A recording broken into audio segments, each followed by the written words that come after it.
Okay. Thanks. Well, whatever.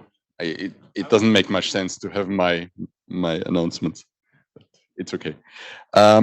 Okay. Good morning, everyone.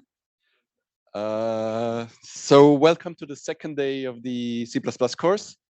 I just have a few things I just wanted to tell you before we go in medias res.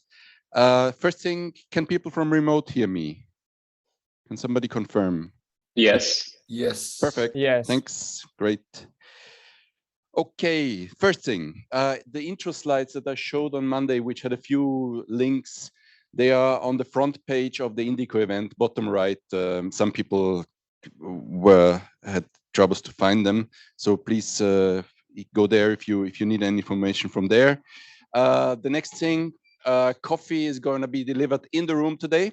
So we are not bothering anybody outside the meeting room. You can be as loud as you want. Or not. The other thing, loud as you want. Please, when you go to the physical rooms, please, especially in the small buildings, please be mindful of the people working in the corridors. So don't just go to the meeting room and don't do too much noise, please, in the buildings. Please also go to the same room that you went on Monday for the hands-on session this afternoon. Again, 2 to 4. Then the other thing I mentioned on Monday, if you need for the receipt, if you need any special address, anything dedicated apart from your name, please send me by today your requests. I will send out the receipts hopefully this evening. And yeah, the recordings of Monday have been also uploaded on the front page, bottom right. So if you want to go back to the recordings, they are there. And then I will say in the Zoom chat, I will send 2 links in a moment. One is for the attendance list. I will also circulate for people here in the room the physical one, and the other one for the attendance certificate. So if you have not put yourself there, please use this other Google spreadsheet, Google Doc. It's also in the intro slides. Last thing, yes. We will send you on Friday, we will send you a survey for the post training, your experience with the training.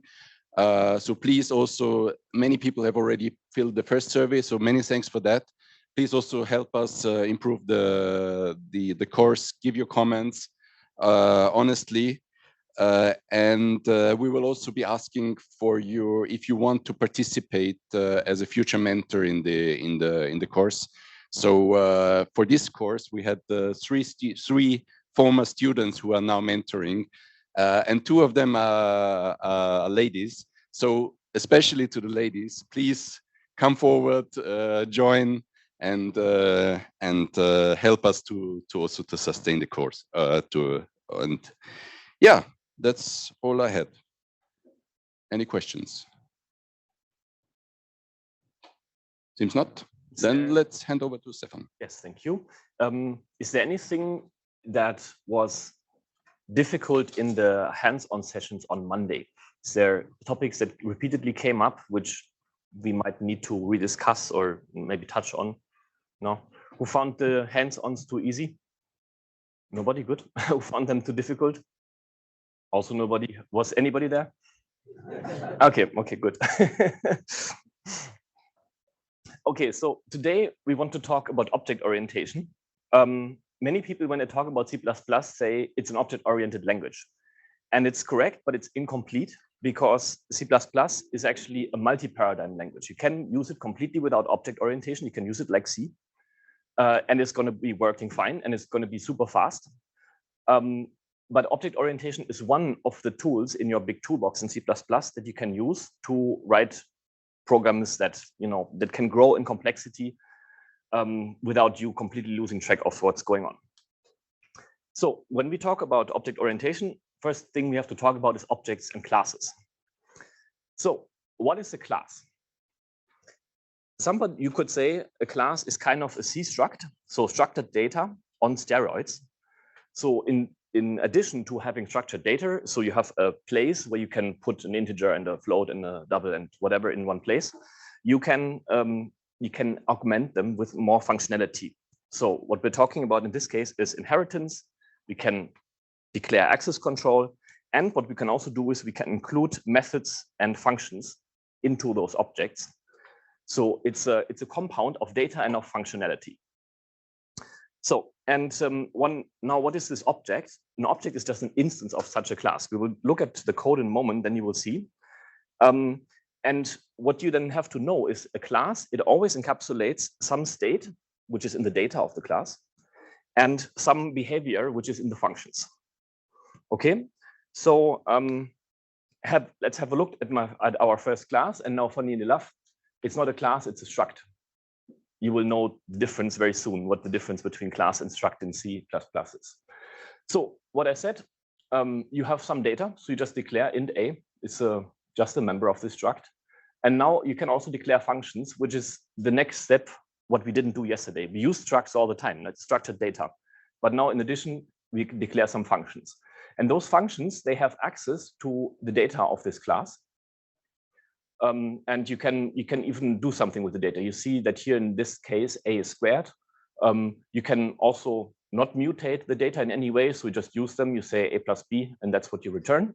And people like to note this in these diagrams, which is inspired by UML. So what you do is you list the data and you list the functions that are declared in this class. So that's the class. Where's the object?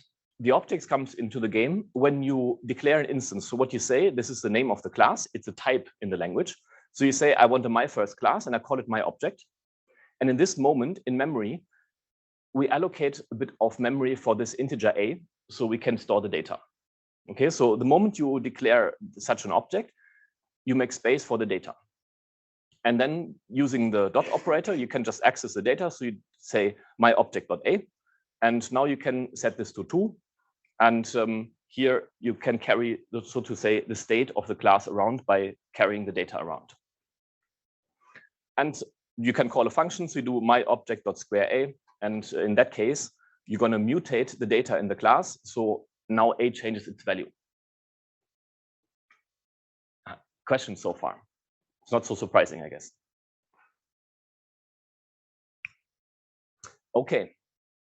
Now, there's something that you might have noticed if you program in C++ a bit. It's that people are usually separating the interface of your classes from the functions. And there's multiple reasons to do this. One simple reason is it's shorter to read, for example. If you want to know anything about a class, the first thing you would do is you would look in the header, say, okay, how is it defined? Okay, it has data, it has 2 functions. The one function returns nothing, the other function returns an integer. It's already a lot that you know now about the class, right? You know the data and the functions. Now, how the functions are implemented, that's a detail maybe that you don't have to know, because if people are very smart in naming the functions, square A, you can get some idea of what the function is doing. Maybe you don't even need to read the code, right? So if you read this one here, it's a relatively short read. If you have to go here and you read the full function, it gets a bit longer. And it's the same, by the way, for the compiler, right? So if you tell the compiler, the class here has a member and it has 2 functions, maybe that's enough for the compiler to compile a valid program. So this speeds up the compilation. So if you keep the header short and then the implementation takes the long stuff, that can help if you have a large project to compile it faster. So this is 2 reasons why we separate them. Note when you separate them like this, you have to qualify the functions with the class name. If I just called it square A, it would be a free function. It's called square A, and it has nothing to do with the class. So what we have to tell the compiler with the scope resolution operator, we have to say, okay, it's a member of my first class. It's the function square A that I'm declaring here. And then it magically gets access here to the member A. So you don't have to note it anywhere because it's declared here. Okay, so far? Now, that's what I just said. So the standard practice is to implement most of the methods outside of the class declaration. You can also put them inside of the class declaration. There's a few reasons why you might do this. For example, if they're just a single line in the header is, You can just leave it there. The compiler will just eat it.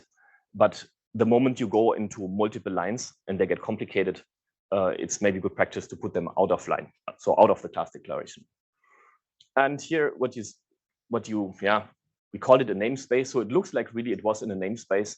The namespace is just the name of the class in this case. Okay. There's a funny thing that you might encounter. If you're in the method of a class, sometimes you want to know where your class data are.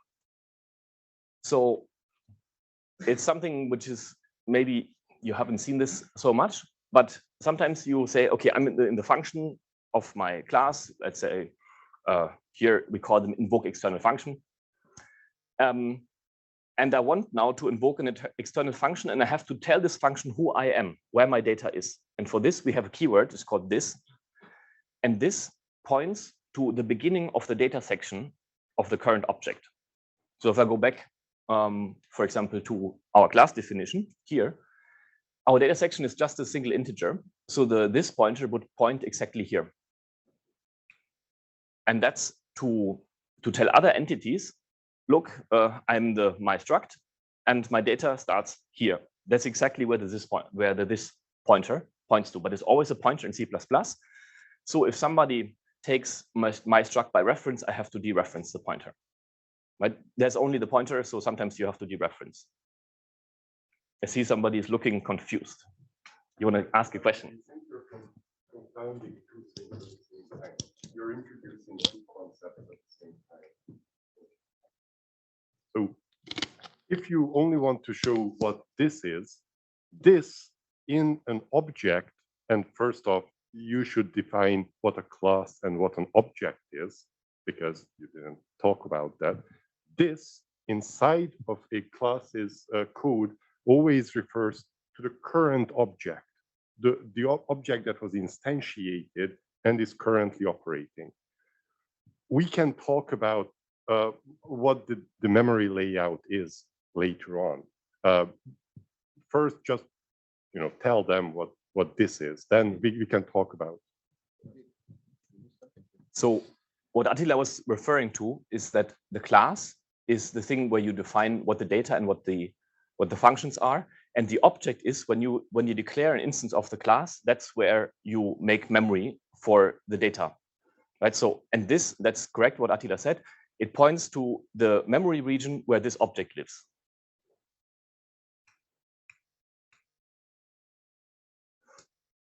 Note for Bernhard and Sebastian, I think we should put this a bit later in this case. No? Okay, for the next course, it will be somewhere else.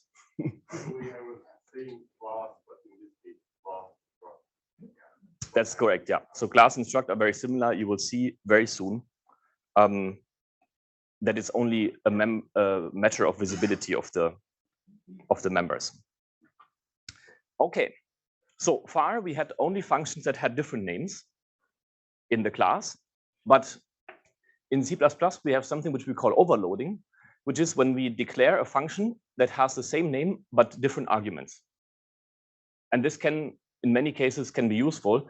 Here, it's a bit artificial example, I'd say. So here we have a sum function that only takes one integer, and then we have another sum function which takes two integer. And then if you look in the implementation of those functions, what they're doing is they're taking the member of the class, so the A that the class is carrying around. No, sorry. If I should be specific, that each object is carrying around. And then it's taking the external integer and it's returning the sum of those two. And if I pass two integers, well, it's returning the sum of all the three. Okay, so overloading is something which we encourage in C++. In many cases, it makes a lot of sense.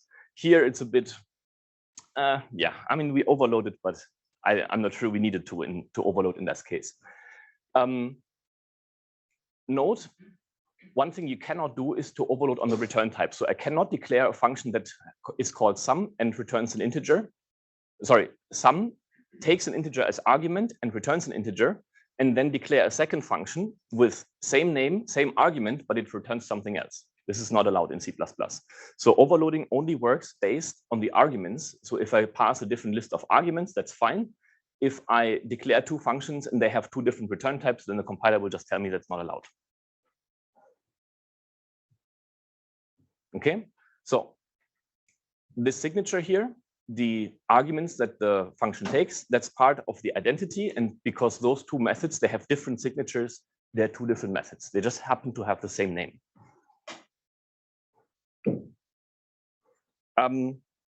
Questions so far to classes? Structs with methods, so to say. There's one here. Would you wait for the microphone, please? So, if you could go back to 81, I have a question about this here. Yes, so here it's whenever you call this, it's like it's calling information that you've defined when you've made an instance of the class. Is that right? Yeah, that's correct. So it's not a call. It's I mean, this object here, it sits somewhere in memory, so it has an address, and this just happens to be the address of this object. So it's not a function call or anything. It's just the address of where you currently are. Oh, and that's why you need to do the dereference, right? That's correct. I see. If I want to pass it to somebody and this somebody takes it by reference, I need to dereference it because this is a pointer. Okay. I have a question.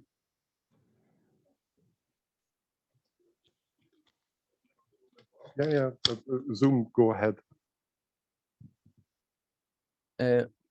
What is the difference between a struct and a class? I missed that part. Yes, it's something we also put much earlier in the course. It's going to come up in a few slides. A struct has everything public and a class has everything private by default. It's just a question of visibility. Ah, okay. So it's just a question of visibility, not internal structure. So, it might be a good idea, and yeah, I should have looked at this earlier, to even imagine just a line there being that inside the function, you could write my struct star foo equal this. So this is always a pointer type, and many times you do need to use it as a pointer type. So here we also dereference it, but yeah, it's literally just a pointer, helper pointer. So I think, yeah, go on. If I can make a last comment, because maybe some of you are programming in Python, and in Python you have this self that you put in all the, so this is the self, except it's hidden in the sense you don't have it explicitly in every method that you declare, but it's there for those not doing Python. I hope not, because then it becomes even more complicated what a class member is and what an object member is. So C++ is even simpler than Python in that regard. Okay, interesting. Okay, so we talked method overloading. And so far, maybe this wasn't so surprising.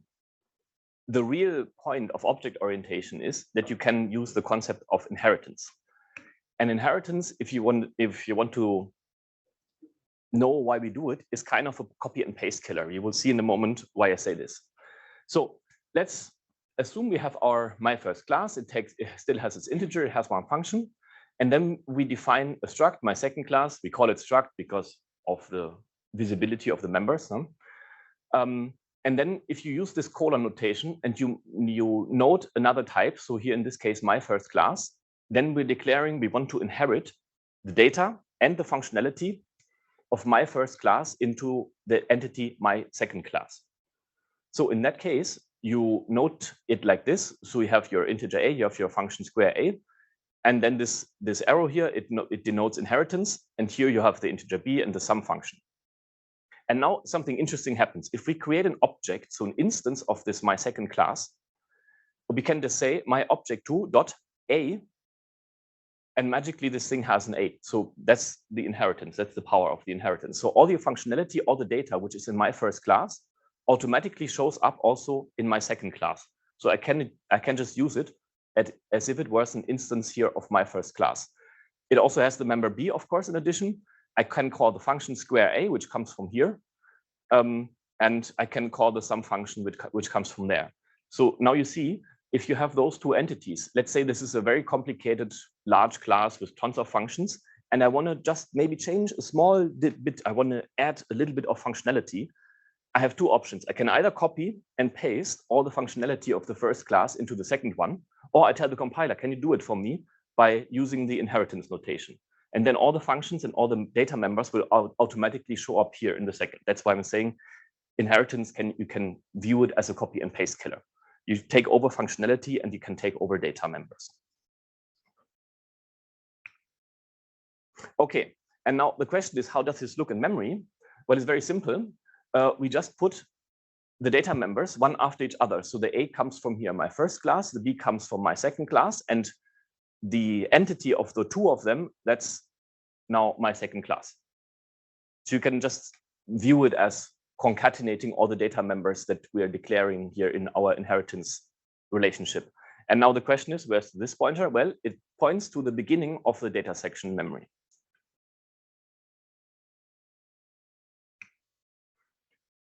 And here's what we should have said earlier, because now we might have to, oh, there, I see there's a raised hand on Zoom. Yes, just one question to the methods. Where do the methods live in memory? Do they live in memory somehow, or how does that work? Yes, they live in memory because your program has to be loaded into memory when you open the program for the first time or when you start the library. And the methods, they live in memory only once. So no matter how many instances of a class you have in memory, you can create hundreds of objects. The methods, they're only there once.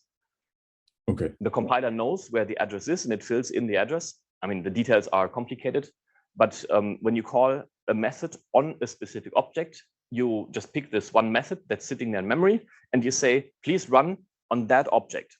And for this, you obviously use the this pointer because you have to tell the method the data section starts here. Okay, thank you. You might even mention function pointers later on, no? Or maybe not. I don't think function pointers are in the essentials. They're in the advanced okay. course. It's not bad if they aren't. Okay. Okay. So far we were using structs and everything was always accessible from the outside. And maybe that's not such a good strategy because there might be internal state in your class that you have to somehow protect from outside people. You know, somebody who implemented the class and you want to hand the class over to somebody as a user, but maybe you don't want the user to screw with the internal state of the class. And this is exactly when in C++ you first call it class. So now we have here a new keyword, class. And this makes everything which is inside invisible from the outside. So we call this private. So you hear this is actually redundant. Private is the default in a class. And to make the methods visible from the outside, we have to explicitly declare them public, means they can be called from the outside. So if you create an instance of the class, here I make it an object and I try object.a, just because it's private, this will not compile. Okay, I can call all the public functions, that's fine. Okay, and now here you see the difference between struct and class is just the default. Everything is public in a struct, everything is private in a class. So this can go to the very front. But I see Bernhard is already noting this down. Okay, funny enough now, this breaks my second class. Because remember, well, let's see if it's on the next slide, yes. We were inheriting from my first class. And in the function here, we used to access the data member A. Oh, I went too far, sorry. I have to show it here. Okay, so we are using the data member A here in this function. So we're just accessing it here. But now that we made this thing a class and not a struct, it's invisible from the outside. And in that moment, we're not allowed to use it anymore in my second class. And for this, there's a special keyword that is an intermediate level of protection for in between public and private, and that's the protected keyword. So if I declare my integer a protected, it's invisible from the outside, but it's visible for all subclasses. So in an inheritance hierarchy, I can still access the data member, but from the outside, it's protected. It's safe. Well, I shouldn't say protected. I see somebody is asking a question. Could it be translated like when I have it private? I mean, it's completely invisible, but when it's public, it's read and write, and protected is read only. No, it's also write. I could, if I wanted to, in this function, I could write to the data member. But I only can do it because I'm inheriting from the class. So protected has an effect only on somebody who inherits. So public is public to everyone. Private is just the current class, nobody else. And protected is, well, anybody who inherits from this class. So then in the perspective of continued inheritance, then I should always think that, oh, if I'm making this new class that inherit from the other one, I should be careful also on which element I'll be protected or not, right? Yes, so this is a very important point. If you make something private, you can be relatively sure that nobody's going to screw up the state without you knowing. The moment you make it protected, it's visible for everybody who inherits from your class. And if you just declare the class in the header, I can always just inherit from the class and break it. So the moment you make something protected, the scope of visibility can be very, very large because I can infinitely inherit from the class. If it's public, then everybody can do anything. Maybe it's a simple point, but if an inherited class, well, rather the class that is below, that are inherited from my first, second, can't see private, that means that my second class isn't like a bigger class with my first and some extra stuff, but actually it's instantiating my first class inside of itself. Is that it or not? Yeah, you can view inheritance as having a data member which is of the type. So let's maybe go back to this layout here. Some people view inheritance as my second class having an instance of my first class. The instance just sits here. In this case, it's just an A. Okay. Maybe it's worth mentioning that this private, public, and so on is only compile time somehow. So once everything was compiled, you don't see the difference in the resulting code, but it prevents you at compile time to do things that the original author didn't want you to do. So one thing which is worth pointing out, just because you declared something as private, it doesn't mean that nobody in the world can access it. So it doesn't mean that, well, I can put passwords into it because this is now in so protected memory that nothing can access it. No, even some random code, if it's clever enough, it can just do some pointer manipulation and boom, there it is. So it's more of a help and more to help design nicely working class structures, as you'll see a bit later on what else we can do with classes. It's not really for security. One more question, yes? What's the advantage of putting something private, but then having setters and getters? Yeah. Well, and when object orientation was super en vogue, everybody said everything private and always do setters and getters, right? So you're writing all those functions to set and get values, and that's a bit crazy because you're just writing functions which are just returning a specific thing, right? But there can be cases where setters and getters make sense. Maybe you want to check a value. Let's say you have an integer, but you can only deal with integers between 0 and 127. And 128 and everything which is larger is out of range because your algorithms kind of, they rely on this condition. In that case, having a setter is smart because in the setter you can reject all invalid values of this integer. Or maybe in a getter, you read some state of the class, then you have to do some computation and you only give out the result. Maybe I can mention another usage that we use quite a lot in the experiments. I'm sure Atlas also had it, which is for future schema evolution in case. So imagine that somebody at some stage in my first class decides, well, actually, I want to extend a little bit the behavior, and I will make the A a float. And then you will break well, with int and float, maybe not that much. Yeah, okay, but you change something and you break the compatibility. And you would like people, okay, they will have to recompile their code and so on, but to not have to change their code whenever you do that. And if you only have the setters and getters, it's feasible because you have the method overloads, so you can keep the old methods. In particular, the setter can still get an int and set it internally, and you have a new probably setter that will take a float this time. But you see that you can do schema evolution easily. While without it, it's a bit more difficult. But generally, if your data is so simple that you really just would want to set some ints and floats directly, yeah, then there's not much point. But hopefully you'll have some examples later on. Well, not here, but you'll encounter problems soon enough. Then a class will have a state which is more complicated than just 3 completely independent variables being in it. There can be cases when, well, certain variable can only be in a given, can have a given value if some other conditions are met as well. And in those cases, yeah, you want to hide this sort of logic, this sort of internal state of the object from the outside world, because the outside world might not care how you implemented this whole thing. Yeah, I think that's, what Sebastian and Attila say, this is the valid point. You hide the implementation, so the exact way how you did it, from the outside world, which gives you the freedom to change it later on. But if people are just calling functions, the only thing they see is they have a set A, they have a get A, they have a square A. Whatever you do at the back end doesn't break other people's code as long as those functions do the same.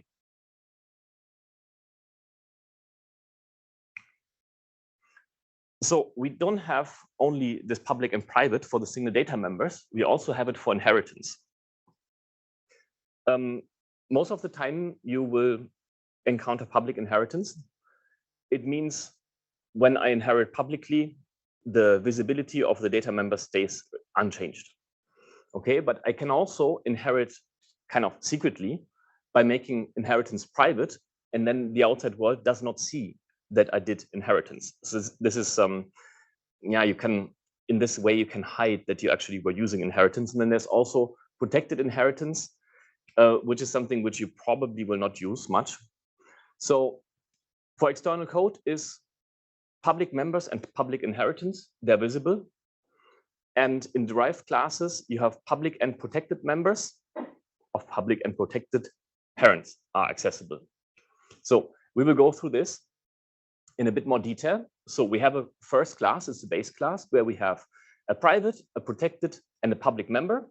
And now we just do public inheritance 2 times. And now we just check what the visibility is. So we declare a function in the second class, func second, and we try to just touch different members. So if we try to touch the private member of the base class, we get an error because that has been private all the way. Protecting the protected member and the public member we can touch, that's fine. And in the third class, we have the same problem. The private had been declared private, but protected and public, they're visible, that's fine. If we look at my third class from the outside, then we cannot see the private, we cannot see the protected either, but the public we can see. I think so far that should be logical. Now let's change the inheritance. So now we make a protected inheritance here. Nothing changed here because for the second class, there's no difference whether you do protected or public inheritance, everything is fine. And the same goes for the third class. However, now, wait, let me check. Right here, in the public member, since we declared it protected here, so the protected kind of overrides the public that we have here, now we cannot access it anymore. And then now let's make it even more private. So let's use private inheritance. In the second class, nothing changes. Everything looks as before. But now, since this is private, we're kind of hiding the fact that we use the inheritance. So in the third class, suddenly now everything is inaccessible.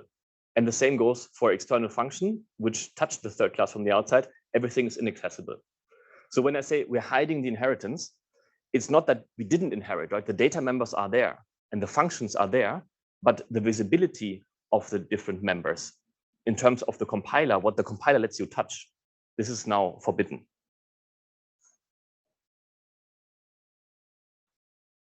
Might be worth mentioning that this looks like a super powerful design tool, but as Stefan mentioned earlier, it's hardly ever used. Yes. Yeah, I think I can count on one hand in how many places I've seen good use cases for this. Usually you inherit publicly and you design your things such. Most of the time you want to take over some functionality from the base class and that you tell everybody publicly, right? I use this in this part and then use public inheritance. In other cases, you maybe just don't use inheritance. So most of the protected and private inheritance is there are edge cases, which you maybe go to when you come back to the advanced course. Okay, so now we have our classes and the functions and the visibility, but we didn't touch on a very, very powerful feature of the language yet, which is the constructors and destructors. Those are the functions that set up the state of a specific object. So when I build up an object, meaning I declare it somewhere, C++ has to do something with the data members. They have to be somehow initialized to a valid state. And for this, we use constructors. A constructor is a function which has the same name as the class. And you can overload constructors. So you can have constructors without arguments. You can pass many arguments. And then they can do different things. And the destructor, that's the function that runs when the object goes out of scope. So when we destroy it, just before we leave the scope, we have to destroy classes, and that's the function that's being called here, and you have the little tilde in front of the class name for the destructor. The destructor can never take arguments. Okay, and now here we have a data member. That's the class definition, and now we have to define the constructors. Let's say our data member, if nobody passes us any argument, we just want to initialize it to 0. What we do is we have a colon, and then here in the initializer list, we just list all the members, and we list the values that they should be initialized to. The constructor can also have a body. So this here is just empty braces, but you can put code. You can put, let's say, maybe a C out or something in the constructor. That's a bad idea. Don't do it because otherwise it will be printing every time you create an instance of the class. But you can run some setup code here. I would say if you can, prefer the initializer list. But if something cannot be done in the initializer list, you run setup code in the function body. And here you see the overloaded constructor that takes a value. That's a very common thing. You initialize the member to the value that comes from the outside. And you see some pattern here. You see that people now here, they use a underscore because the member is already called a, and that's a name clash with the argument that's also called a. So that's why it's a underscore. Many people have a different naming convention. So they would call this, for example, m underscore a for member. It's a member of a class, which you call a, and then you can just call this a. It's up to the project you're working in what the naming convention is. Look it up because many projects have one. And then you should be calling the members of the class m underscore, or some people call it the fields. In that case, you would call it fa for field. Okay, but it's a good thing to point out, and it's a very good example in my mind that just because you declared a given variable name in the declaration of the function in your header file, you can use whatever variable name in the implementation. That's you're very free to do that, and this is a pretty good example of why you would sometimes want to do that. Question here. Yeah, so I wanted to ask about these, like when you initialize a here, right? You mean at this point?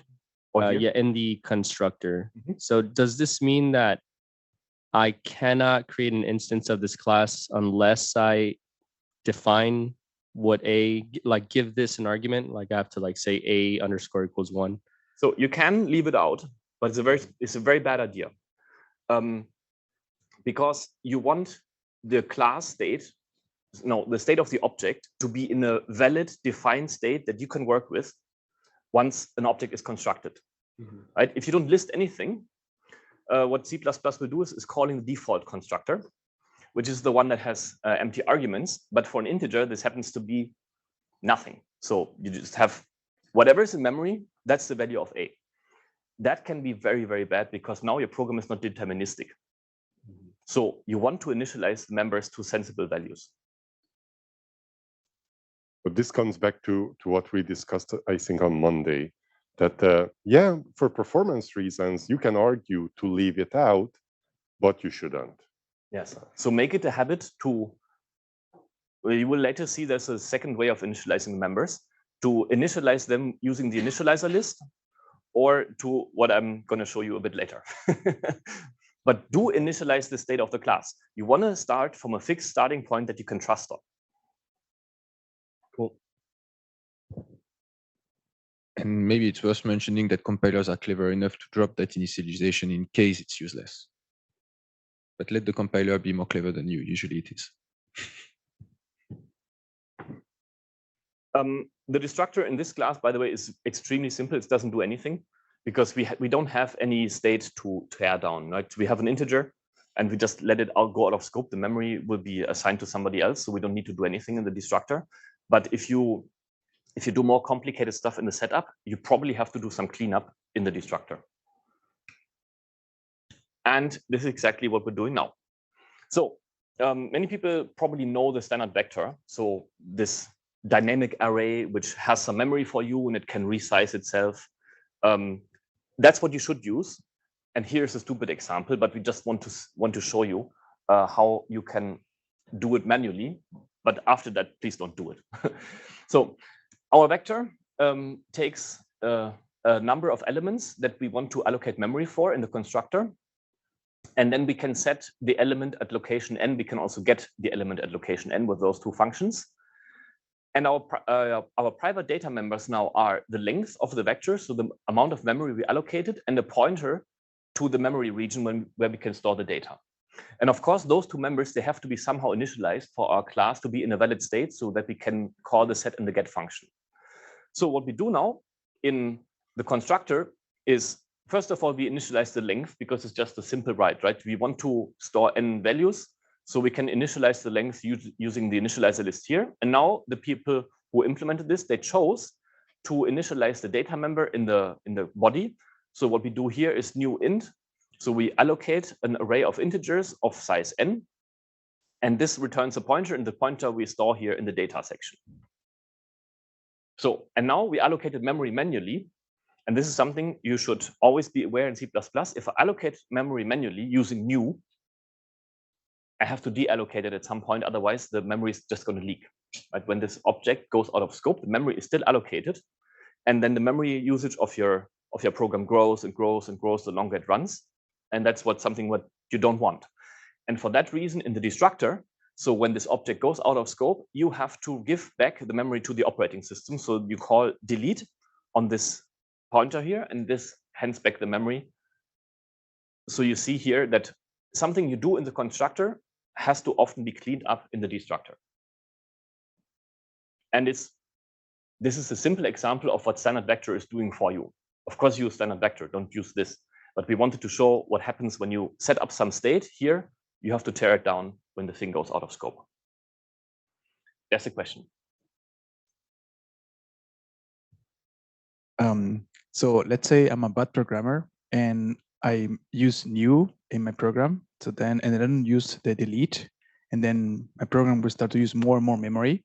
What happened when the program finished to run? If, let's say, I have enough memory, what happened with the memory? Will it still be allocated, or? No. So the operating system knows which places in memory were given to your program, and when the program terminates, all the memory will be given back to the operating system. But the problem is, I mean, people just leak memory if they're super lazy and they have a program which runs 5 seconds, fine. But just imagine the same class is now going to get used in a program that runs a reconstruction job on the grid for 7 hours, and the memory usage grows and grows and grows and grows, right? So don't leak memory, no. Okay, thanks. But the question is very good indeed. So memory, as long as the operating system doesn't have a bug in it, doesn't leak permanently. The operating system does clean it up after your application is cleaned up. But while your application is running, which might be for a few hours, it will be hogging memory there. One more question here. Yes, on about the initialization list, did you call it after the colon? So is doing that len parenthesis n, is that the exact same as then going len equals n in your Yes, code? it's the same, but it runs before. So all the initialization list runs before the body of the constructor. Okay. And are you allowed to use an equals in the initialization list to make it human readable? No. Okay. To make it human readable, what you can do is you can put the colon and then you put all the members here in the next line indented with comma. You know, if you have a long initialization list, you can just do one per line. Okay. Yeah. So you can make it readable. It's a bit compressed. Yes. Thanks. But one thing which might not be obvious here, but it's good that the example is like this, that because it shows you how to initialize these two members in a different way. But in fact, you could initialize data as part of the initialization list. You could write comma, data, parenthesis, and into the parenthesis, you would write new int n. That's valid. Maybe just to add, conceptually, there's a little difference because there you only call the constructor of len directly from the beginning.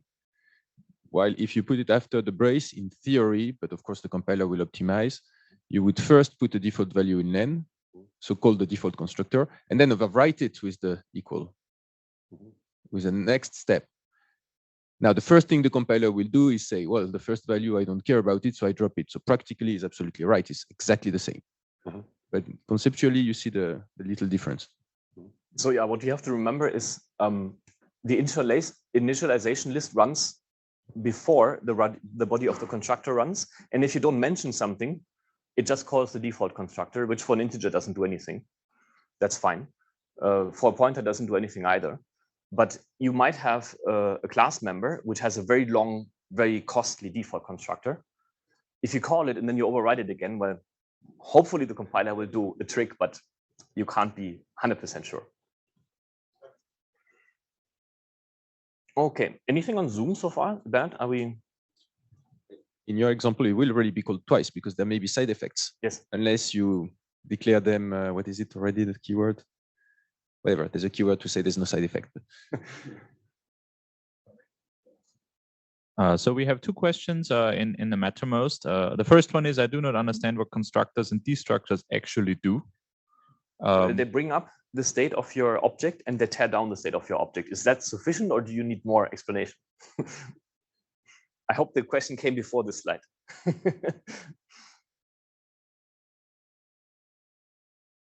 Is it clear what constructors and destructors do?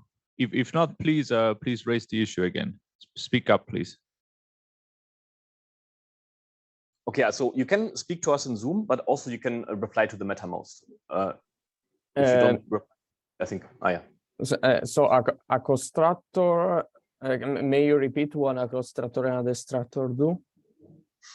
So the constructor is the function that runs at the very beginning when you create a new instance of a class. And it's meant to set up the initial state of the data members. Ah, okay. That and the destructor remove it.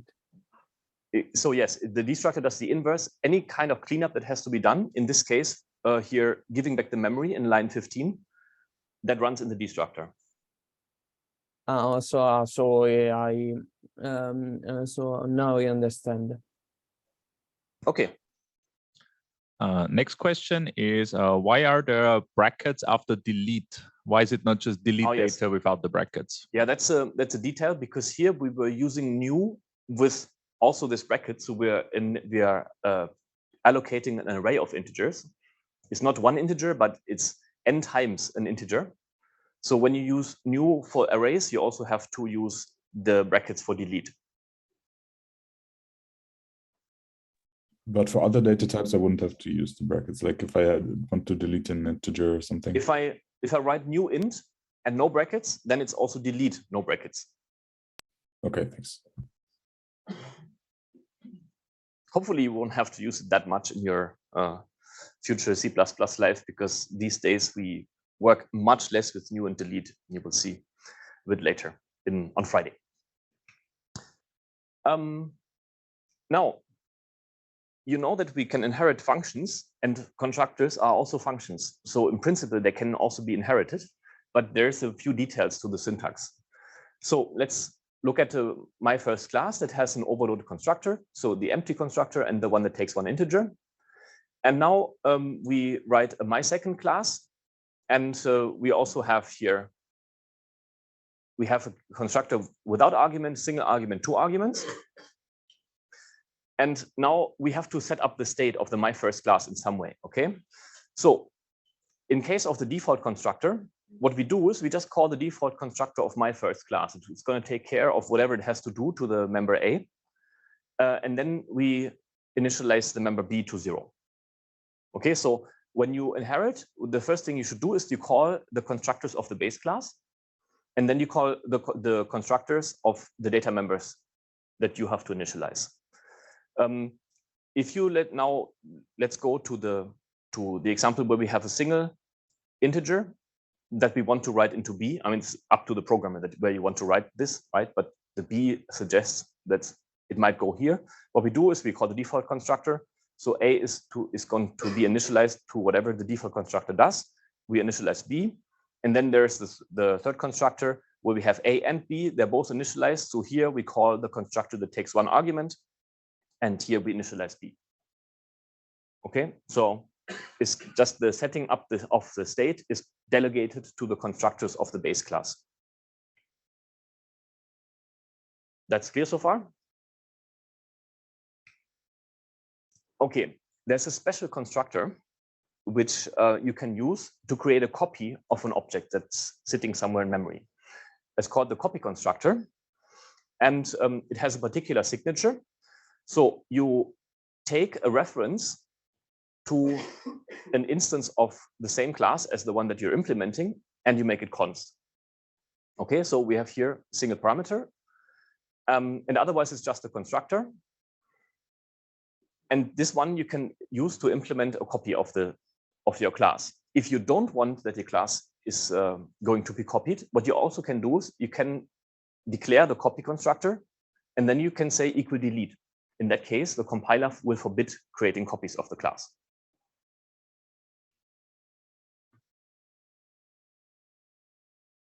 Yeah, you didn't mention that the compiler provides one by default. Yeah. Ah, yes, that's correct. So if you don't say anything, the compiler will try to do a good job of providing a copy constructor, which in some cases does the right thing, and in other cases it doesn't do the right thing. So the business of hoping that the compiler does the right thing is a bit intricate, and that's why often you either provide a copy constructor or you forbid it. So when you have trivial data members, something like built-in types, a double, a float, an integer, or something, then creating a copy is fine, because the compiler will just copy value by value all the members. In that case, you can just use the default copy constructor. But there might be cases, I have to check whether we discuss this in the essentials course, where you absolutely don't want the compiler to copy everything. There's a rule in C++. It's called the rule of 3. That was in C++ 98. But since C++ 11, there's 2 more functions that we don't talk about much. Now it's called the rule of 5. So if a class has a destructor, a copy or move constructor, that's the stuff that came in addition in C++ 11, or a copy or move assignment operator, it needs to have all 3. So the rationale behind this is, if I have to do something special to tear down my class, I likely have to do something special to copy it, and I likely have to do something special if I assign to the class. Okay, so the moment you find yourself writing a copy constructor, a destructor, or an assignment operator, we will see later how this works, you also need the other ones, because you're doing something special. Okay. Okay, let's have a look at how we implement this copy constructor. So we have our vector again. This is the constructor that takes one integer. And now we want to copy the data that's in the vector. So let's have a look at the copy constructor. We get a reference to another object whose values we are supposed to copy. So what we do is, well, we check the length of the other one and take it over to ourselves. Now we make space for the data. So we have to allocate a new array of integers, which is of size length. And then we copy the data from other to our own data. So I don't know if you have seen this copy function before. So you give the begin of the range you want to copy, you give the end of the range you want to copy. So that's just the pointer to the data. And that's the last element. No, it's past the end element in this array. And the target where we want to copy this to is our own data. And here you see for the first time that the trivial copying that a compiler would have done for you is actually what you don't want. Because what the compiler would have done, now we have to look back at the initial definition of our class. It would have just copied over the length and it would have copied over the pointer. So both classes, they would have been pointing to the same location in memory. Sorry, both objects, I should be specific. Both objects, so the instances of the class, they would have been pointing to the same location in memory. Both would have here the same address. And then now they would compete for who owns this specific array in memory. That's what the compiler would have done by default. But what you want is that each of the copy owns its own memory. And this is why when you invoke the copy constructor, the first thing you have to do is you have to allocate your own memory, and then you copy the data into the memory so that when you go out of scope, you can delete it. Do you have questions to this?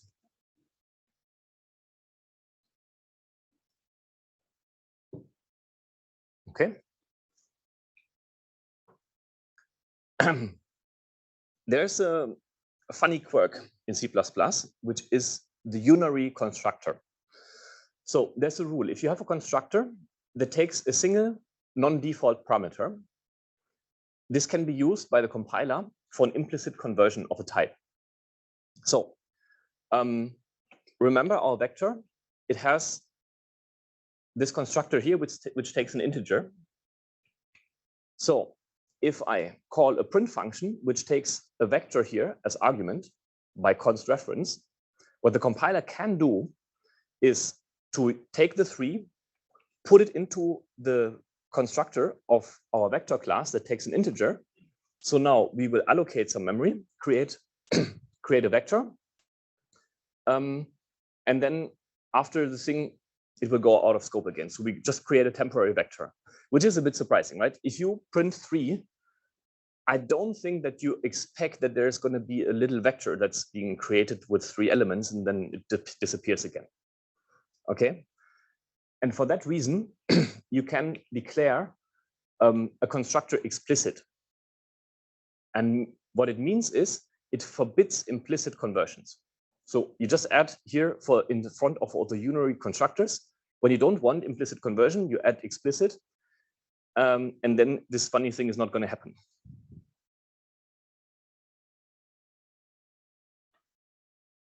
It's just a rule. You should memorize this. Unary constructors, unless you want implicit conversions to happen, mark them explicit.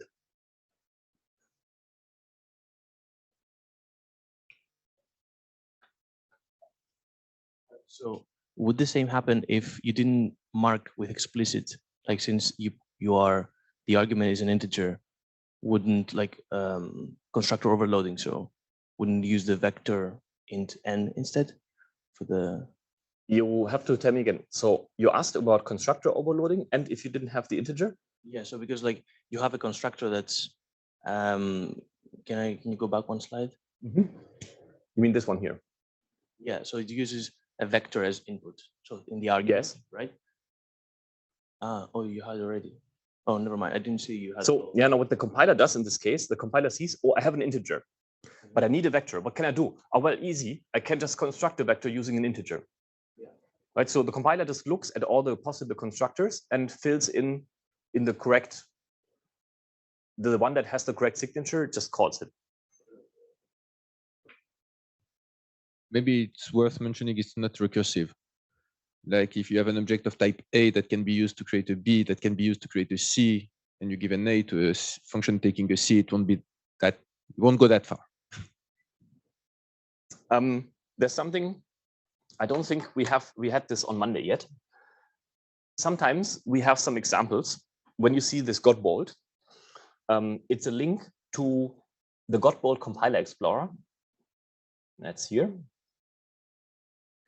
So this is a playground, or you probably don't see anything, right? Like that. Oops, that's too much. So in Godbolt, you can type C++ code, and then you can run it through a big bunch of compilers, which you can try things if compilers have bugs or something. And then it will tell you, first of all the compilation errors you made, but also it will generate the machine code. The machine code is a bit difficult to read. If you haven't much used assembly language, you don't have to know everything, but the interesting part here is what you can see here. If I go to my print 3, this line, you can see that it's calling the vector constructor. Okay, and then you see, okay, and then it's calling, after the vector constructor, it's calling the print function with a const reference to a vector. Now, we can hack here a bit. Explicit. Okay, compilation failed. Why did it fail? You can click here, and then you can see the output of the compiler. And then we'll tell you, well, a lot of things. No matching function for call to print, okay. Candidate function not viable, no known conversion from int to const vector for first argument. So the compiler is relatively specific about what's going on. And Godbolt is pretty cool because first of all, you can see what the machine is doing, but also you can use it as a very quick way to share code. So if you click here on share, you can generate a short link. And these things, they will stay around for a few years or so. So the person that holds Godbolt says, I can, it's so few stuff, I can just keep it around for a long time. And it's extremely useful to share code with other people. So you say, I have this problem. For some reason, it's calling the implicit conversion to a vector, and I don't know why. Can you check this? And you just send the Godbolt link, and then people look at it and they say, yes, you forgot an explicit, just put it here and it's solved. It's pretty nice. That's why when we can, we add those Godbolt links for you to click on it and then play with it. Okay. Now we have the explicit constructor. And also, maybe Bernard and Sebastian, I think we should put this also a bit to the front, the default constructor. Okay. There's only one front. Okay. So if you don't define any constructor, the compiler will provide a default for you, right? There needs to be a constructor. And the default, well, it just calls the default constructor for every single data member of your class. I think that's not very surprising. If you want the default because your class is trivial, there's no use in writing class name, blah, blah, blah, and then the braces. For this, we have an equal default, right? So you just mention the name of the constructor, you write equal default, and for everybody, it's completely obvious that you are trusting the compiler to do the right thing and use the default constructor. If you define, however, your own constructors, the default constructor will be disabled because the compiler thinks you need to do something special. But you can re-enable it by just saying class equal default and then providing your other constructors. So you can overload with your manual constructors, but you can also have the default constructor if you want. If you know for some reason that you don't want the default constructor, you can also say constructor name equal delete, and that this explicitly disables the default constructor.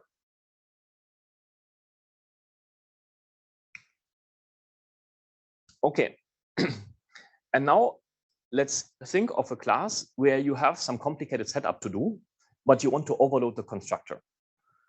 And it would be pretty much a nightmare if in every single overload of your constructor, you would have to copy this complicated setup code. Let's say you have here your constructor, and then you do, I don't know what you do, right? Compute the Fibonacci series or whatever. You don't want to copy this code over and over and over and over again into every overload of your constructor. And for this, we have something we call constructor delegation. So what you can do is when you write an overload of constructor, you can just say, please run the other constructor here that takes an integer. So that's the delegation part. And then you run the complex initialization only in this one. And here you just mentioned, please do this by using the delegation, the constructor delegation. That's the keyword. So in this sense, what you can do is you write one very long constructor, and all the other constructors, there will be maybe just one line.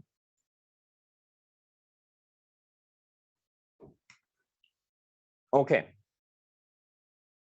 And now we can also inherit constructors. So let's have a look here at our base class. It has a constructor that takes only a single argument. And in our derived class, we maybe want a constructor that takes only a single argument, but we also want another one that takes 2 arguments. And instead of explicitly writing them, what we can do is we can say using base class, right? That's the full name of the constructor. The constructor is called base class, but it's a member of base class. That's why I have to name it twice. And then I just declare the second constructor, which takes 2 arguments. And in that case, I can create my derived class, passing only a single argument, which we'll call this one, or I can pass 2 arguments, which we'll call that one. If I don't explicitly ask for the constructors to be inherited, they will not be visible. That's where I need this using base class, Is that clear? Okay.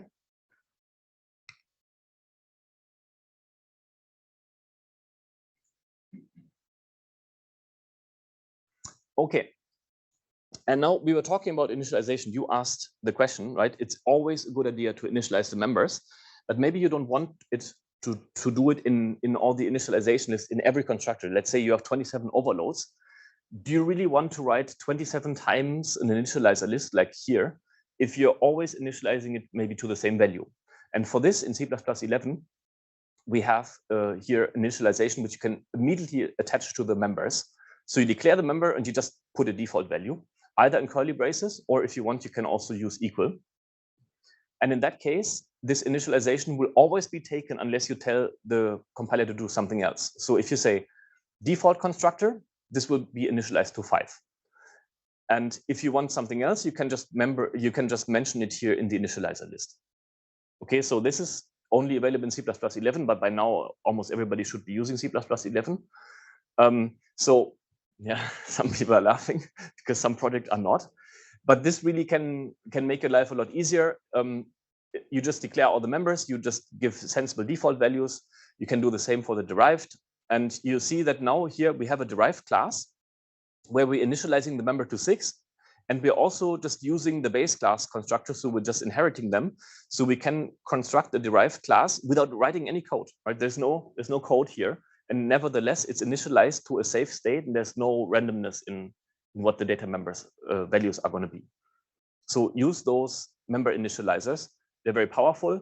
And if you need something else, you just mention it in the constructor. Makes the code also shorter.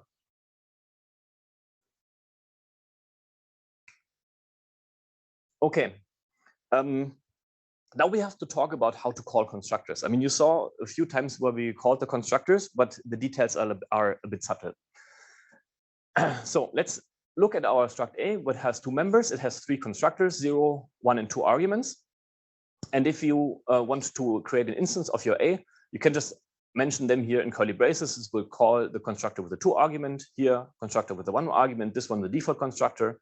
If you don't mention anything, it's also the default constructor. And there's also a notation where you can use the equal notation. It looks like an assignment, but it's not. It's just calling a constructor. But the object doesn't exist yet, so it's immediately going to the constructor. This is the beautiful C++11 world. In C++98, there were problems. In C++98, we didn't have the curly braces for initializing something, so you would use the round braces. So this one is fine. It calls a constructor with 2 arguments. That's also fine. That one here, super weird, is the declaration of a function. It's a function that's called A, has no arguments, and returns an A. So that was a nightmare. That one is fine again. It is just called the default constructor. Here, we are invoking the comma operator, and the purpose of the comma operator is to throw away what's on the left side. So we are initializing a to a single integer, and the other one we throw away. That's also, I mean, crazy. That one doesn't exist yet. So that's why in your projects, you should be using C++ 11 or more modern. And you should use the curly braces to initialize, because here it's really clear what you want. You want to initialize somebody, and then it's calling the constructors. And this is why in most of the slides, when we initialize something, you will see curly braces. It's just good practice. I hope you don't have to use that. So for arrays and vectors, you have a question back. Oh, there's a, okay. Can you go back to slide number 103? Yeah, one before. So the last constructor you have there, it's get to int, right? So those goes to what? They're not related to the members A and B, right? They are related, but it's on the side of the person who implements the constructor. So what we're doing here is we're calling a constructor that takes two integers, and then whatever the constructor does, that's what's going to happen. We didn't specify here. Okay, so it's nothing like you are assigning into then to a float for the second argument in that constructor. That is correct. We don't assign it. We call the constructor. No, the question is very good, by the way, but no, in this case, as long as there is a constructor, then it will call the constructor. If there would, I guess you'll touch on what happens if no constructor is defined whatsoever.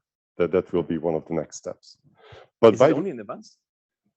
Okay, then maybe not. But for that last line, you could also think of it that you could absolutely put a capital A before the curly braces. You could say non-capital A equal capital A braces 1, 2. Yeah, so right here. You can just leave off the capital A if you want to. Yes, so what you are thinking of is aggregate initialization. It does a bit different thing in that case. Yes, unless the compiler is super smart about optimizing it out. But you know, just as a mental image, you can sort of think. Yeah, think about it like this. But if you put the double A, then you will call the compiler and then the equal operator. Yeah. So maybe just to complete what you were thinking of, if there's no constructor whatsoever, then those curly braces will indeed initialize the members. That's called aggregate initialization, and we only discuss it in the advanced course, but I think we should be discussing it here because you know, it's the subtlety is the moment there is a constructor, it's actually going to call it. No, it's just a comment that I think it might be, it's a bit confusing that one of the instance of the struct has the same name as one of the member variables. Oh, yeah, you're right. I think that might confuse. You note this? So then, when I use the curly braces, we'll take that initializing the members in the same order that I put them? Yes. Implicitly, it's like that, okay. Yes. So if I have 3 of them, then I put 3 members for installation, then we analyze this, the int A, and then float B, and so on. Okay, we have about 2 minutes, hopefully until the coffee arrives. I don't know if it's, maybe somebody can check if it's here yet. So we can also initialize arrays in the wider sense.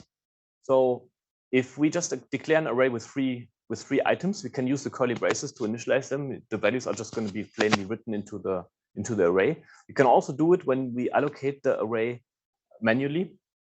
We can just immediately initialize it. It also works for something like a vector. So if you declare a vector, you can just list the values that you want the compiler to fill into the vector, and then they're going to be filled, and you don't have to do much magic to initialize it. That's all possible in C++ 11. In C++ 98, there was a nightmare. For an array which you put on the stack, it's okay. For an array which you allocate with a new, it's not allowed. And for vector, it also wasn't allowed. So, I mean, probably I don't have to say it again, but C++11 or later, that's the salvation. Okay. Is the coffee ready, Sebastian? Nope. No? Okay. Nothing. Well, in that case, maybe we get in touch with Stefan and ask where it is, because it should be arriving now. We'll just go on then. We are probably on French ground here, so you have a couple of minutes more. Okay.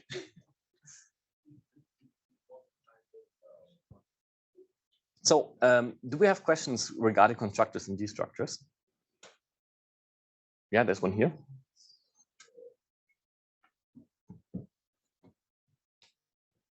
So it wasn't really a question on constructors or destructors, but something new that to me was introduced. I'm not sure we've seen this in the previous lecture, this new keyword. I wasn't sure what exactly that, it wasn't clear to me what that does. So we didn't want to go into too much detail, but it's going to come a bit later. I don't, yeah, so there, see, there's a section which is called new. It's a way to allocate memory. Okay. Let's put it like this for the moment and then discuss the details later. Okay.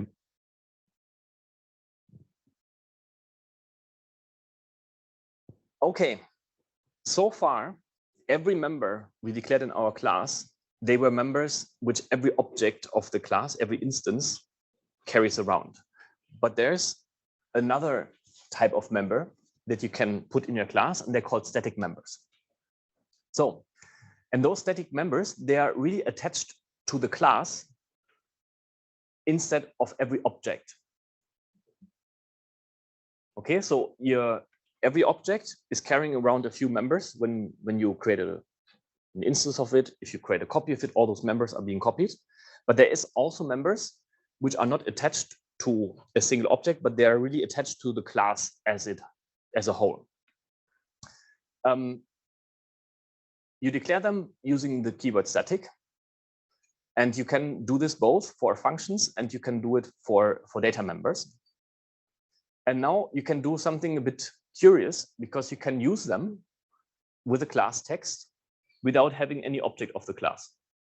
But you don't need to see here, if you initialize this, what you can do is you can say text, scope resolution operator calls to upper, please initialize this to 0.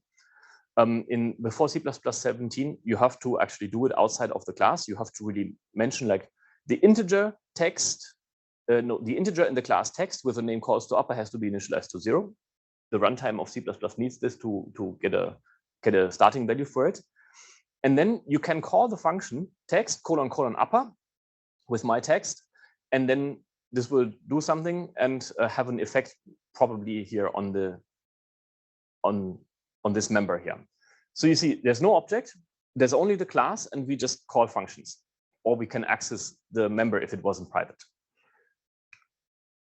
That's all? Wait, there's something missing. Okay, so we, I think we cut out stuff from the advanced course.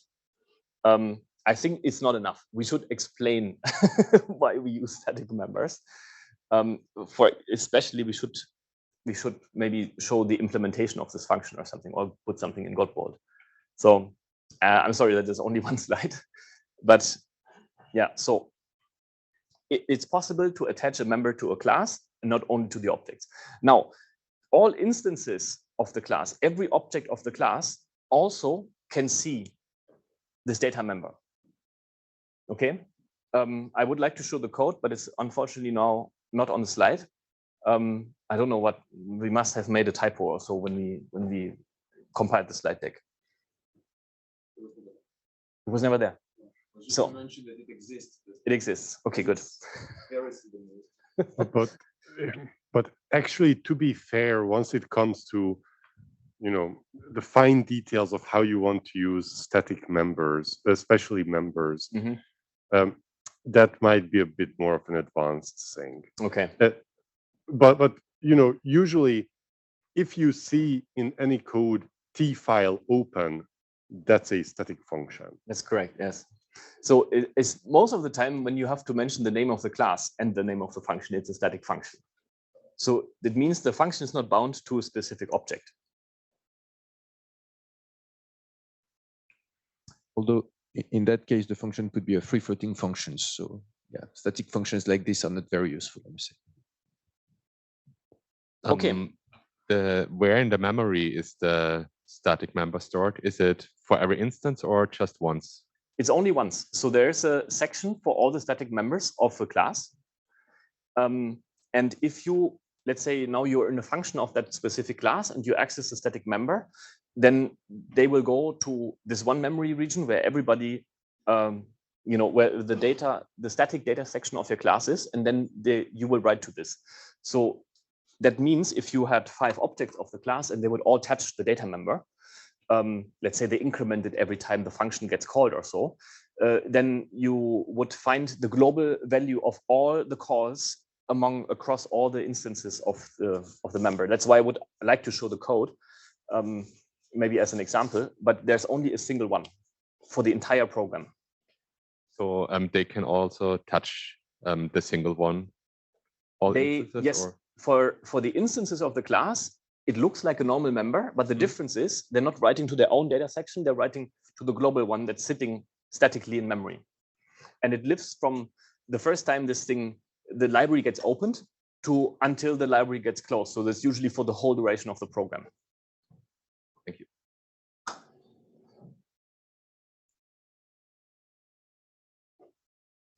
As long as we don't get coffee. Now I'm calling Stefan. Yeah, okay. As long as we just don't get coffee, we keep going. So we had a question about the new. And now we really have to talk a bit about the memory sections of the program. And then you will understand what new is doing. So your program basically has 4 different memory sections. We have the code segment. This is where all the functions are, right? So when we compile a function, it generates machine code, and the machine code gets saved somewhere in memory for the processor to pick it up and just execute the instructions one after the other. That's the code section. Then there's a data segment. In the data segment, you can store global variables, which are visible from the entire program. By the way, the static variables, they're also stored in this section, right? So we have 1 copy only of those, and then they go here. Then there's the so-called heap section. That's a very large region of memory where you can ask the operating system, hey, can I have so and so many bytes, please? They go on the so-called heap. This is really when you invoke something with the operator new, it's something that goes to the heap. And then there's the stack. And that's when you run in a function and you just declare a new object, that's the thing on the stack. So if I say int a semicolon, the memory space for this integer will be made on the stack. And those things here, they are fixed. So when you open a library, when you start up a program, the code segment and the data segment, they have a fixed size, which is defined at the compile time when you compile your program. Then you have a stack which grows. The more functions you call, the more things you allocate on the stack, the more it grows. And then the heap grows in the other direction. And usually the heap is factors larger. So you can have, I don't know, 16 gigabytes of memory on the heap or so. The stack usually is limited in size to something like a few 100 megabytes. It depends on your operating system. You can actually set the stack size. And when you exhaust the stack size, the operating system kills your program. Okay, so if you put something on the stack, for the duration of the current scope, it stays valid. I hope we show this on, yeah. We show this in a moment. Also note that it's known at compile time how large a stack frame of a function is. If I start a function, I say int a, int b, I know that I need 8 bytes for the both integers to be allocated, and that's done before the function even runs. It's relatively small, that's what I told you. So large stuff, let's say large means more than a few 100 kilobytes, even more than a few kilobytes, should not go on the stack because you only have maybe 28 megabytes of stack or something, and then your program is going to get killed. And each thread, if you talk multi-threading, we will not in this course, has its own private stack. So let's have a look. Here we have a function, f, and we put an instance of my first class. We just declared. This will sit now on the stack. It's in the frame of this function here. If I declare more data members, then I will make more space on the stack. And you see here, the function has a scope. So the moment I close this brace, this is the end of the scope, the memory here for this my first class will be returned back. So the stack is shrinking. The moment I leave the scope, the stack shrinks. What is the difference between F and G? I mean, it's the same, right? So we have the moment I declare it, I call it the constructor, and if I leave the scope, I call the destructor. Okay, now heap, that's the one where you manually ask for memory and where you manually give it back to the operating system. That's the one where you have memory leaks. On the stack, you don't have them. So that's why we call it dynamically allocated, because you are telling the operating system to do it. And everything which is large, so if you have an array with, I don't know, a million doubles or something, it's 8 megabytes, please put it on the heap, because you're going to exhaust the stack otherwise relatively quickly. And also note, there is one single giant big heap per process. So if you run in a multi-threaded environment, you can actually exchange data between different threads by giving them pointers to the same location in the heap. But of course, that also can lead to problems. So you have to properly synchronize the threads and you have to protect the resources. That's a topic of the advanced course. So now, how do you put something on the heap? You need the keyword new. So the moment I say new, my first class, there goes a request to the operating system. My first class has the following size. I need so and so many bytes. Please give me this amount of memory. And the operating system will return a pointer to the memory region that you just allocated. That's why when you use new, you have to declare a pointer to my first class. To give the memory back to the operating system, you have to call delete. And then the operating system is going to do the bookkeeping for you. Here, the function g, that's the thing you don't want. You call new, and you don't have a corresponding delete. And now the memory is just going to live until the end of your program. Here in this case, not a problem because my first class is small, but don't do this with 100 megabyte magnetic field map in your experiment or something. So there's a solution to this problem. And the solution is not to do everything manually with a new and the matching delete, because that can get complicated. There are smart pointers, which we will discuss on Friday, and they do this stuff for you. So please prefer smart pointers and wait for Friday. Okay. Some people, yes, this is also something we already touched on. Some people might now wonder, how do I get an array? Well, there's a new where you can also give the number of elements that you want to allocate. So now it's going to retrieve the size of my first class, and then it's going to multiply this times 10, allocate the corresponding amount of memory, and then it's going to call for every single item which is in this array, it's going to call the default constructor. So this operator does a lot more, you see, than the simple new.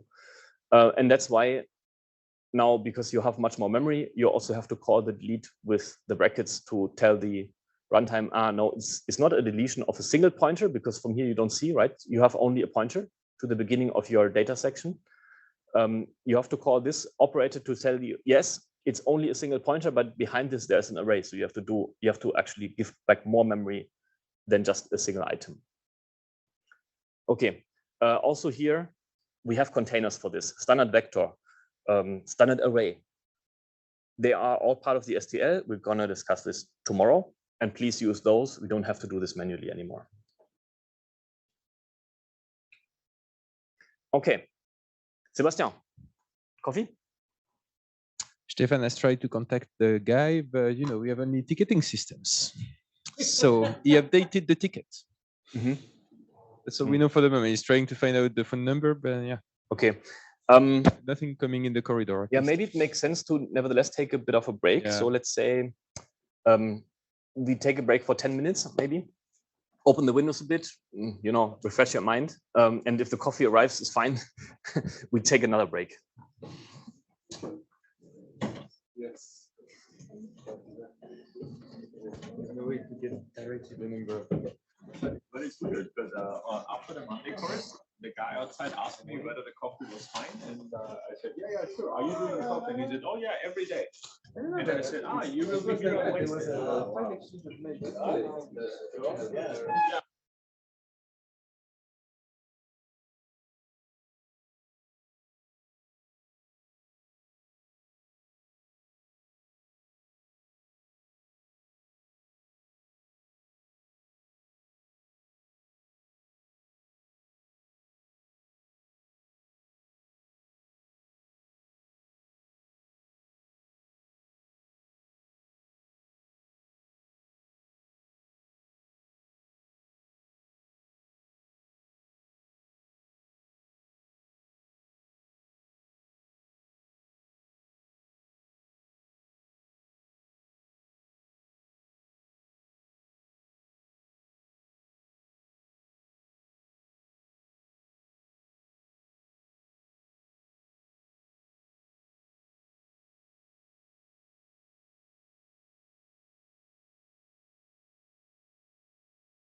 The coffee has arrived since a while, but it's only it's the wrong room. It's in room number 11, which is just down the corridor to the left. It's almost where it was on Monday. So in that case, I'd say we take 15. What was the initial duration of the break? 15 past. So we should have 15 minutes more break. So Yeah. I don't know. Let's give them 20. So then let's take indeed a 15-minute break. So let's get back at 45 something.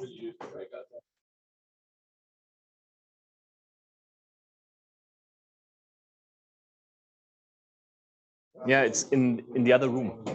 They ordered it to training room number 11, which is just it's just down the corridor.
Oh,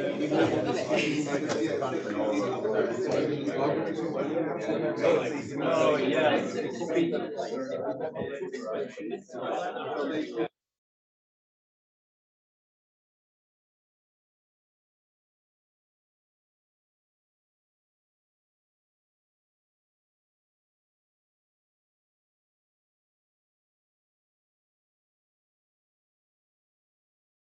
Whether they belong here or not. Okay. Yep.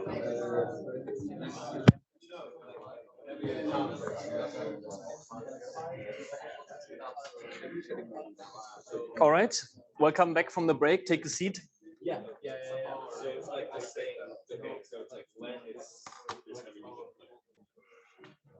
So we will discuss now a few advanced topics regarding object orientation. I hope some of them you don't have to use, but let's go through them. So this is a concept that is very frequently used in object-oriented programming languages. It's called polymorphism. And polymorphism, I don't know if there's Greek people here that can translate it, is something like multi-shape, or you have multiple types at the same time. Maybe somebody knows. And this happens when you have an inheritance hierarchy,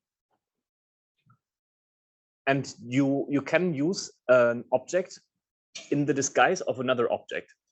So let's say you have a base class, we call it drawable. So it's just a thing that can be drawn by a computer graphics system or something. Maybe drawables have shapes, and a specific instance of a shape can be a polygon, for example. So what we would have is drawable, inheritance, shape, inheritance, polygon. So if I declare a polygon on the stack, that's the most derived object. What I can do is I can have a function which takes a reference to a drawable, and I can pass the polygon into that function. So why can I do it? Yeah, we have it here. If you recall what inheritance means, we're just copying all the data members of the classes one after the other. Then you see the drawable has some data section.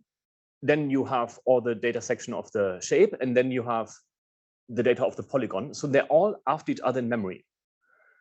And now if I want to pass a drawable into a function, but the drawable is actually a polygon, what I'm doing is I'm passing the data from here to here into the function. So for all that the function is concerned, this really looks like a drawable. The function doesn't know that there's some polygon data after the drawable data. So it can use this, this polygon like if it was a drawable. And that's the essence of polymorphism. So you can have a class which is very specific. A polygon, right, has a number of lines, but you can use it as if it was only a shape or if it was only a drawable. And that's the power that where you can use very specific, very advanced, very sophisticated classes, but you can pass them to functions which only are concerned with a relatively simple part of your class. Yeah, they maybe just draw, right? They don't need to know how many lines you have, they just draw. Okay, so you can do similar things with exceptions, but we didn't discuss them much. But just to note, we can also catch the polygon. If we throw a polygon, like an exception, but it's not, we can catch it in disguise of a shape. So if here in this block, when we catch it from E, what we can reference is only the shape part. So we'll only see this part here, but we will not know that it was a polygon originally. Okay. Yeah. So I should have remembered that this was in the slide. Yeah. So this part is a drawable. This part is the shape. Okay. So now, question? Throw and catch. So if you, this is part of the advanced course. So somebody asked, what is throw and catch? Just for the people on Zoom. We do it on Friday, but very quickly, if your program has to terminate because something isn't right, you can throw an exception, which means the function that you're running is going to stop executing. And you're going to go back to the first catch block that has been defined, and then you can handle the error. Okay? more details on Friday. Okay.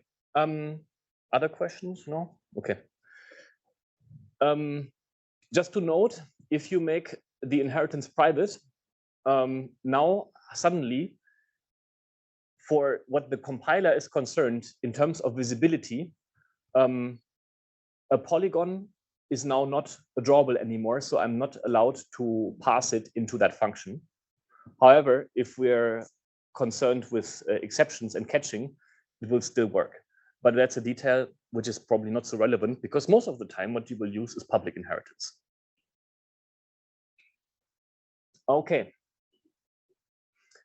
And now we have to connect this to another concept, which is called overriding of methods. So methods are just functions of a class. Let's say a drawable has a function is called draw, right? It's pretty much what the name suggests. We inherit, so we have a shape, we inherit again, we have a polygon. And now to draw a polygon, maybe you have to do something very specific, because a polygon consists of lines. And maybe you can write a very, very smart implementation of how you draw a polygon.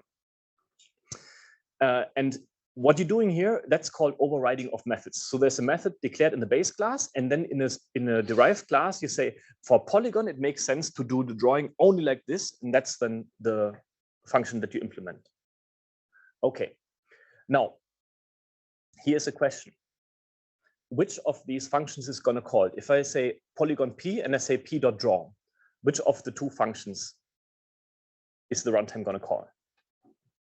Anybody want to take a guess? Polygon. Yes, polygon. Why? Well, it's pretty obvious, right? This object is a polygon. If I say p.draw, well, it's going to call polygon.draw. It gets more interesting when I use polymorphism now. So I have initially a polygon, but I bind it to reference to a shape. So in this moment, I'm kind of forgetting about the origin. So I only see this and up, and I'm forgetting that the polygon was the initial object. And now if I do shape.draw, which one is going to be called? Sorry? Somebody said something, but then. Yes, the drawable, exactly. So the moment I do this, I kind of forget about the polygon, the origin, and then it's going to call drawable.draw. And maybe that's not the best thing to do. Okay? Right. And for this, there's a concept in C++ which is called virtual methods, and they can solve this problem that we just saw. So I can declare methods virtual, and then in that case, the runtime is going to call the method of the most derived object that also implements this method. Okay, some people call this dynamic dispatch. So the function is dynamically dispatched to another one. Here is still polygon draw, here is drawable draw, because nothing is declared virtual. The moment I add this virtual keyword, now something new happens. Even though it looks like a shape, behind the scenes, there is this virtual dispatch mechanism, which knows, no, but originally this object was a polygon. So I'm going to call this implementation because it's much more specific and much more appropriate to draw a polygon than this one. And this only happens when you add this keyword virtual here. Okay? Okay, the mechanics of this dispatch, they're a little bit complicated. So they are dispatched at runtime. What does it mean? At compile time, so what the compiler can see is when you say, okay, here I have a polygon and I do p.draw, then these two are connected. That's the static dispatch. So that's what the compiler can do. At runtime means that I have an object and I know I have to call a function which is called draw, but then I will look into a table which sits somewhere in memory. And in this table, there will be the address of a function which I'm supposed to call. So virtual calls, they're a little bit slower because there's this indirection. I have to look up into the virtual table of the function, virtual table, vtable, that's what people usually call it. And only when I know from that table which is the correct function to call, I can call the function. So virtual calls are a few nanoseconds slower than a direct function call. And what happens in practice is that we have a hidden pointer, which is carried around with every instance of the class. The pointer points to the vtable. In the vtable, I find the correct function, and then I call it. So it makes the instances of a class a little bit bigger, and there's this extra mechanics with the vtables that has to be stored in memory somewhere. So that's why people say virtual methods are slower than standard methods, and that's correct. But some people, when they hear this, they become completely afraid of virtual functions. That's incorrect. So virtual functions are still relatively fast. It's only a few nanoseconds, which you're going to pay to call a virtual function and then have the correct implementation run and do the right thing.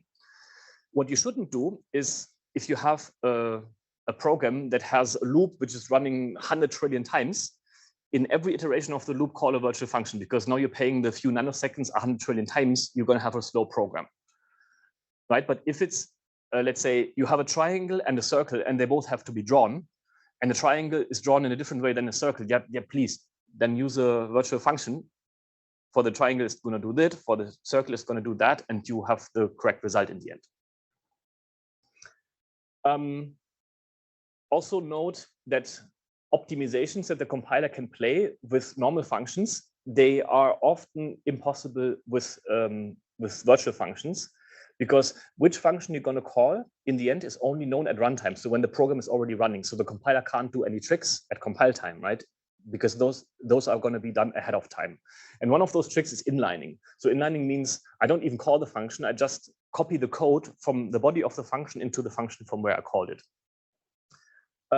If you have performance critical cases, let's say this hot loop with 100 trillion iterations or something, then templates can be an alternative to virtual functions. Questions so far? Sebastian, you know? Yeah, there's one here. Yeah, I had a comment, but I will do it after.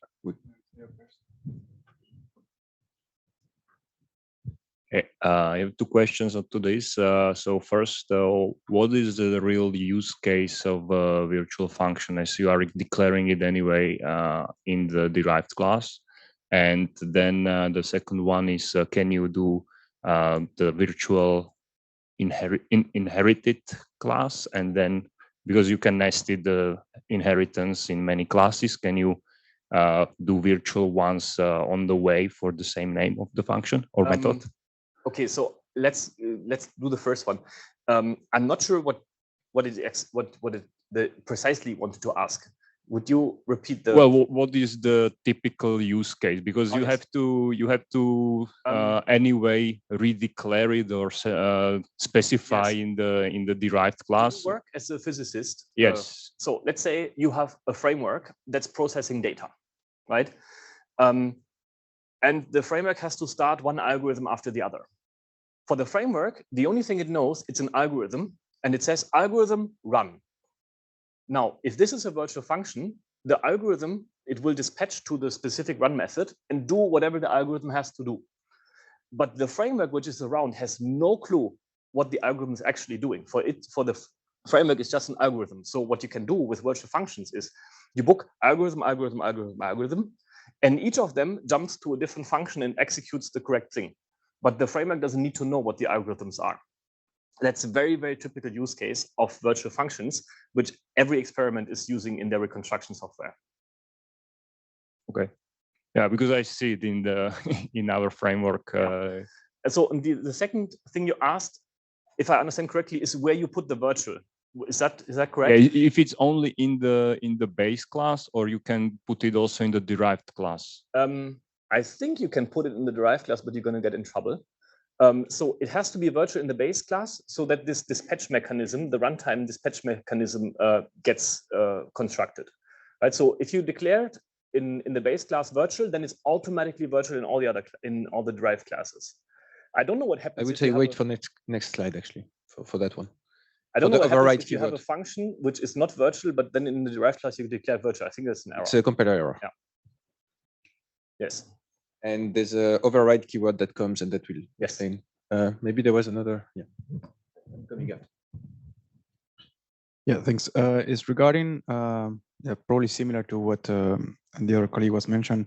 When you use virtual, when you declare your method virtual, do we need to care that the previous draw method in this case was declared as a protected or not private. So the visibility you can change. Yeah. But often it doesn't make sense. So if you have a public method which is virtual and you declare private in the derived class, then you can't call it. That's weird. But I was thinking that for in this case, maybe I misunderstood, but the polygon is the base class or the other way around? Is It's the other way around. So the drawable is the base class, and then we inherit shape, and then we inherit polygon. Right. So in that case, on the drawable, the virtual one should be in the public method. It's not public, it's the base. So I mean, they're all public in this case. Yeah. Okay. But the base class has to declare a function virtual so that a derived class can override it with a specific implementation. So let me ask you the other way around. I should never put a virtual method in the private. Not private, in the derived, you mean? But in the base class. In the base class. A virtual method in the base class is the standard. In the base class, you decide this method is going to be virtual, and then it's also virtual for all the derived classes. Right, but you can always decide whether it will be public, protected, and private. Correct. That So- you can. so- It's so- completely independent. Whether you make something public, protected, or private has nothing to do with virtual. You can choose both at the same time. So in this, okay, so in that particular case, so if I put the virtual void draw method there, so Yes. the draw method, and I put it in the private for the base class, Mhm. will it be able to use, will be still overwriting when I use the polygon, which is in inherit class, and I use draw method? Can I still use it? You can, yes, but you. Oh wait, no. Yes, if it's private, it's not visible from here. Okay, yeah. So this is my question. Yeah. Okay. With protected, you could. If you put it private, line 5 will fail because you call something private. You call on shape. There was a question. It was answered. Okay. I had a comment if there's no more questions on the next one. Where do you say that it's a little bit slower? Yeah. So as Stefan said, don't be afraid of the slower in the sense there's this extra pointers and so on. That's not a big deal. Be more afraid of the second bullet. Of the lack of optimizations the compiler can do. It may be surprising, but the optimizations of the compiler can gain you a factor 2 or 3 in speed. And here you're giving them back. So it's in this case, more that point than the first one, actually. It depends where this function is going to be called, right? If you call it 100 times during the execution of a program, no problem. If you call it 100 million times, maybe. Now you have to think. So, something was introduced in C++11, which we didn't have in C++98, and that's the override keyword. So when you override the virtual method, that's what we did with the polygon and the draw. What you do now in C++11, well now since a few years, right, is you annotate the function with override. Because now this tells somebody who reads the code 2 important things. Let's say they didn't see the base class, so they don't know this method is virtual. But if you say void some function override, they know, okay, wait, it's overwritten. So this method with the same signature also must exist in the base class. It's a very important information if you don't see the two classes at the same time. Right? So this is, first of all, an annotation for the programmer, but it can also save your life in other contexts, because there's a problem that they can easily make, and you don't notice until half an hour later when you try debugging something.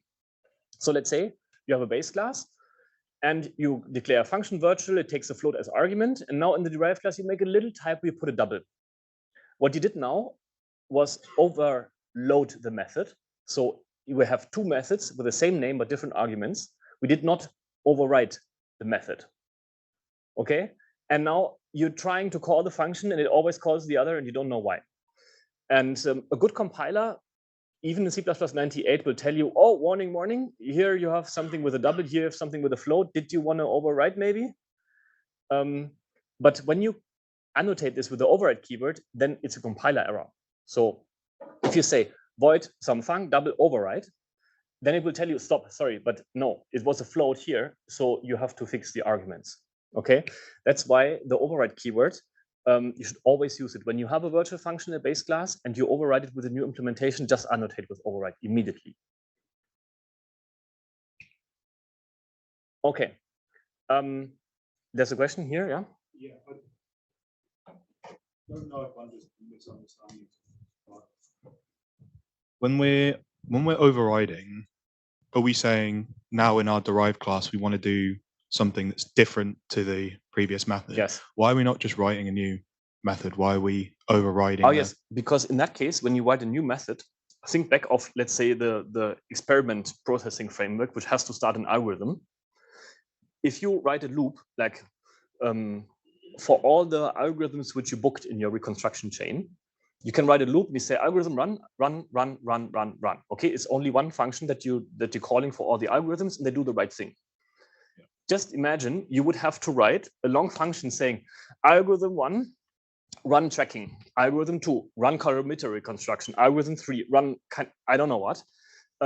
Now you're not using the things polymorphically, but you have to know every single name of every function of every algorithm which you want to run. So you're going to end up with a main function which is like this. Yeah. Right? If you do it with polymorphism, you just have a single loop and you say for all algorithms, run. And they will just do the right thing.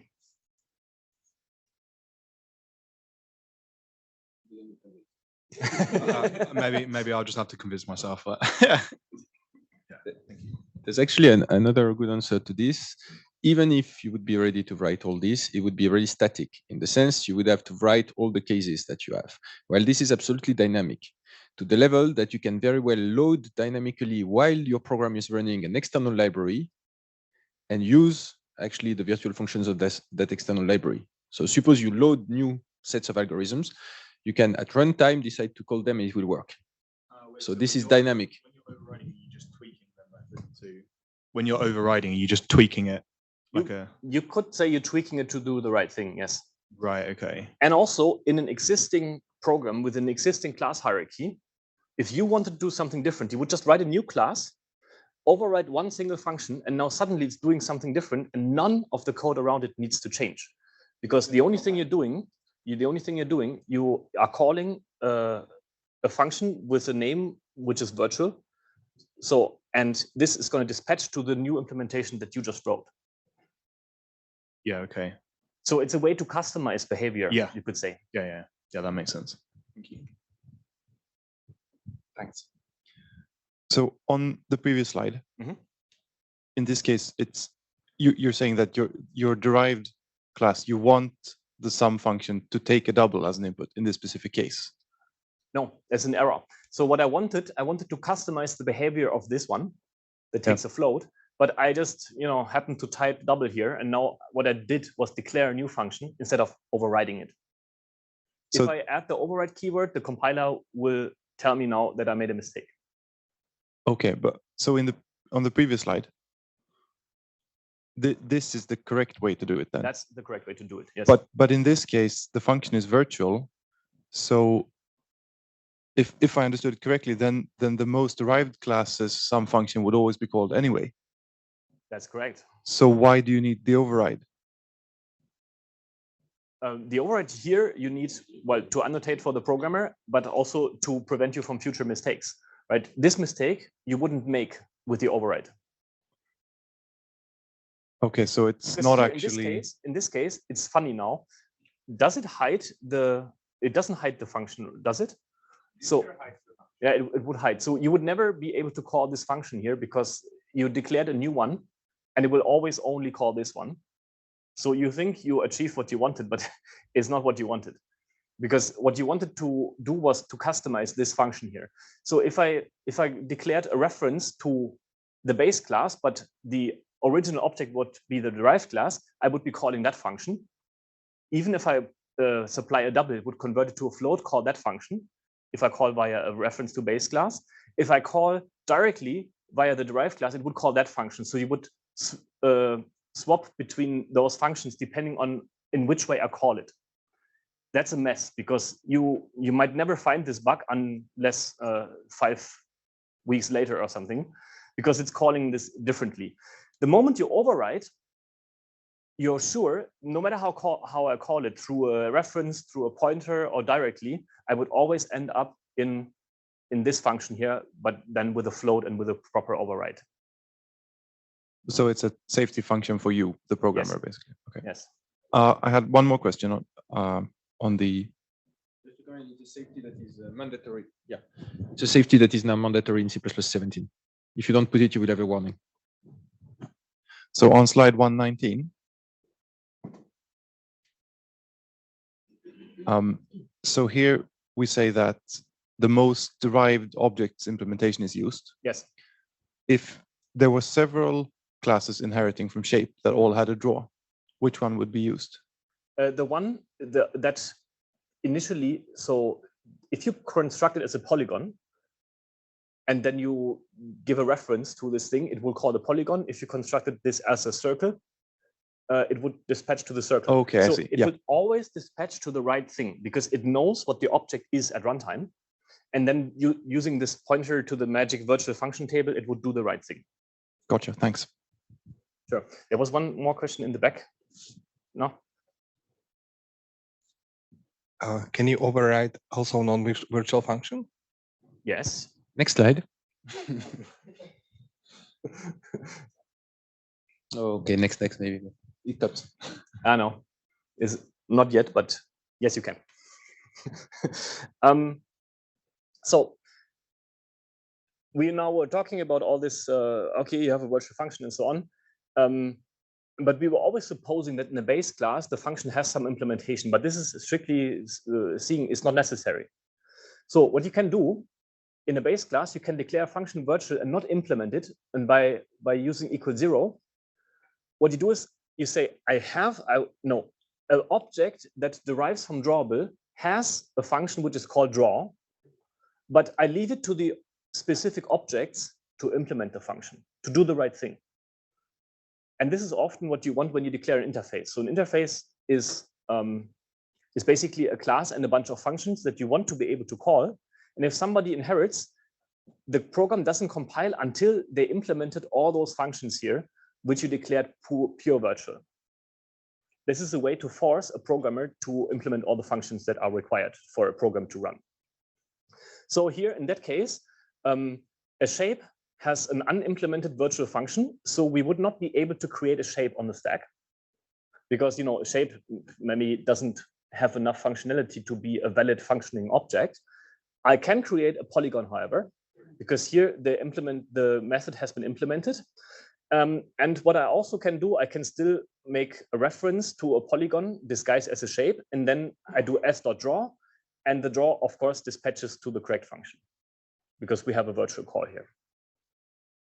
So that's fine. Oh no, question.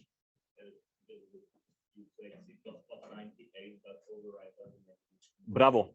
Please write it down. It's correct. Yes.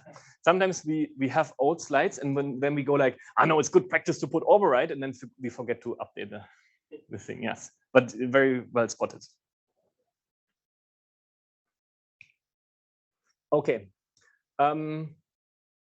Here we are fine. So yes, polymorphism and destruction. Right now we're using objects disguised as other objects either via references or via pointers. And then now we have to watch out that the destructor is actually going to do the right thing. So suppose you have a drawable, we make a pure virtual function, and then we have some function which returns to us a pointer to a drawable, right? We don't know what the function is going to do at the back end. There must be something that inherits from drawable, but we don't see that we don't see that part of the code. The only thing we know is we get a drawable pointer, but what the object is at runtime is unclear to us. Now, if we call it, we can call the draw function. That's all fine. It will. I mean, this =0 forces the person who implements the class to also implement the draw function. And now we try to delete this object here. Now the question is, what happens when I try to delete the object? Rephrasing, which destructor is going to be called? And the answer is, yeah, would you want to say something? No? Okay. Well, yes. Open parenthesis. This new and delete manually you should not do, right? You will see on Friday, we have much better interfaces to do it these days. We have unique pointer, which is a class which is going to manage the new and delete for you.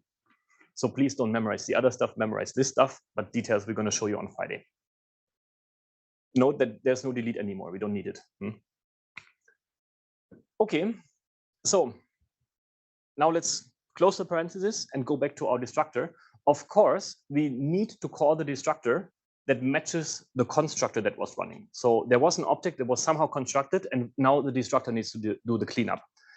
And what is the way to make the runtime call the correct destructor? Well, it's completely obvious.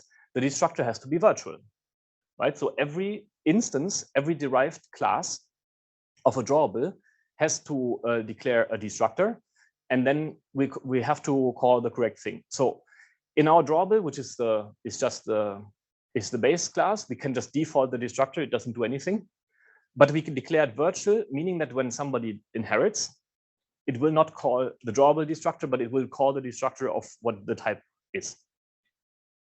Okay, so good practice. If you expect users to inherit from your class, and if you expect them to override methods, so that means there's polymorphism somewhere in the game, declare the destructor virtual, because then it will do the right thing.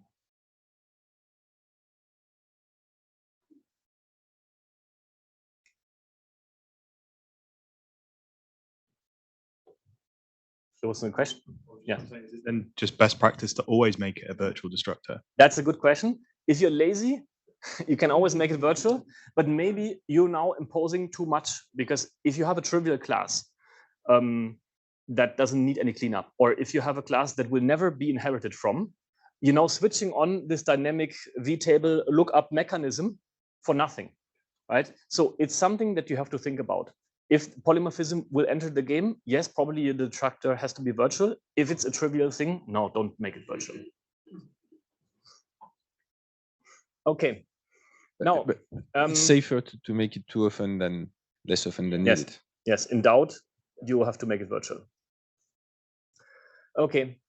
Now, we can also make a class pure abstract. That's a term. If it has no data members, if all the methods are pure virtual, and it has a virtual destructor, then we call the class abstract. What it does in that case is it imposes an interface on everybody who derives from it. Right? You just give a structure of how the class should look to the outside. So this one here, no data members, every function pure virtual except for the destructor. That's a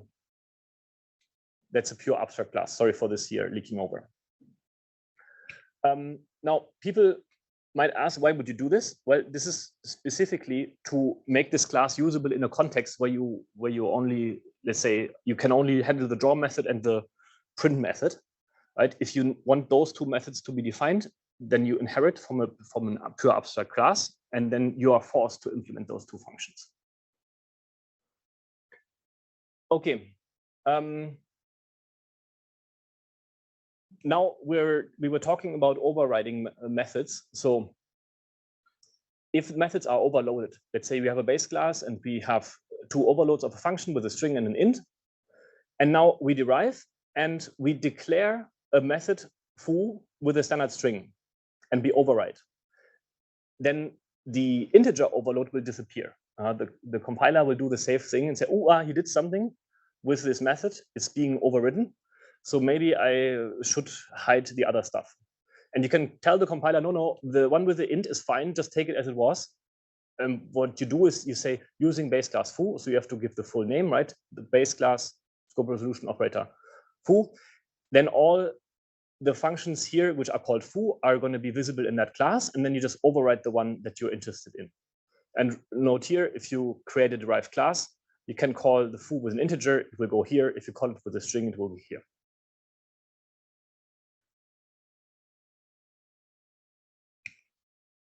Okay, so there's an exercise on polymorphism. In the afternoon, you will go to code/polymorphism, and you will work with different implementations of some shapes, and you have to make them virtual to make them do the right thing. So you will play with this a bit. Let me briefly touch on the topic of multiple inheritance. So in C++, you can inherit from multiple classes at the same time. So if I say text box, colon public rectangle and text. Now I have an inheritance hierarchy which both pulls in the rectangle polygon part, but also pulls in the text part. Which means also if those have data members, I have to put the data members of those ones here in memory, and I have to also find some space to put the data members of those one here in memory, and then this one here, which can create some, some extra management overhead at the runtime. So that's why in C++, even though multiple inheritance is possible, it's discouraged. We don't like to inherit from too many things at the same time because it makes things slower, makes things, if you want to use something polymorphically, and now your text box is maybe only a text or it's only a polygon, it can create a mess. So we don't want you to use too much multiple inheritance. The only exception is from abstract interfaces. Abstract interfaces have no data members. So the only thing they do is force you to implement a function. That's fine. And don't do this. So this dreaded diamond shape, that's a real problem. So let's say you have something which inherits from drawable, a rectangle, and also a text. And now you decide to inherit from those two. And now you have two lines of ancestors which both point to drawable.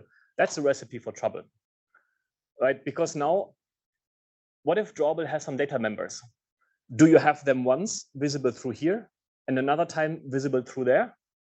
Or is it only one set of data members, but you have to somehow synchronize who wins? So this is something we completely don't want. And it's something that hopefully in your C++ life will not happen. But if it happens, what you need is something which is called virtual inheritance. So what you say is class text public virtual from drawable, which means for the compiler, attention, there might be two ways in the inheritance hierarchy to go to a drawable, because somebody else might also be inheriting from drawable. And when you do virtual inheritance, these two lines to make it to a drawable, they're going to be unified. Okay, so there's only one inheritance from drawable, but that also creates more management overhead for the compiler and for the runtime. So please don't use those multiple inheritance diamond shapes. So good practice, if you don't want to have any problems, you don't use multiple inheritance. The only thing that's allowed is interfaces. So if a class is abstract, you can inherit as much as you want, because this will only force you to implement some functions. And there are special cases which we don't discuss in the essentials course. The diamond shape, don't do it at all. So usually when you have the diamond shape somewhere in front of you, it's that the inheritance architecture is somehow wrong. So you should take a step back and say, no, sorry, maybe I made a mistake. I should maybe do it in a different way. Okay. Questions so far? Bernard, is anything on Zoom? They were very silent. Okay, good. So there is also an exercise on virtual inheritance. You will play with this in the afternoon. And the next thing we would do, we have half an hour, okay, is operator overloading. So on Monday, we talked about operators. You remember there's plus, minus, division, multiplication, and so on. And you cannot only have operators for primitive types, you can also have them for classes. So in this case, we're lazy, we make it a struct, so everything is public.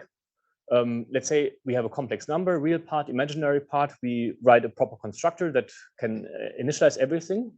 And here now we have a new function, which is an operator. It returns a new complex number. It takes another complex number as argument. And then in order to do the correct computation, what we're doing is we're taking a constructor, creating a new object, and then we add the real part from the instance where this is called on. We add the real part from the other one that comes via argument, and then we do the same for the imaginary part. So the usage would look as follows. You make two complex numbers like this, and then you see C1 plus C2 results in a new complex number. So this is exactly what this operator is going to do for you. Okay, so in this way, you can customize the behavior of all the operators to what your class is supposed to do.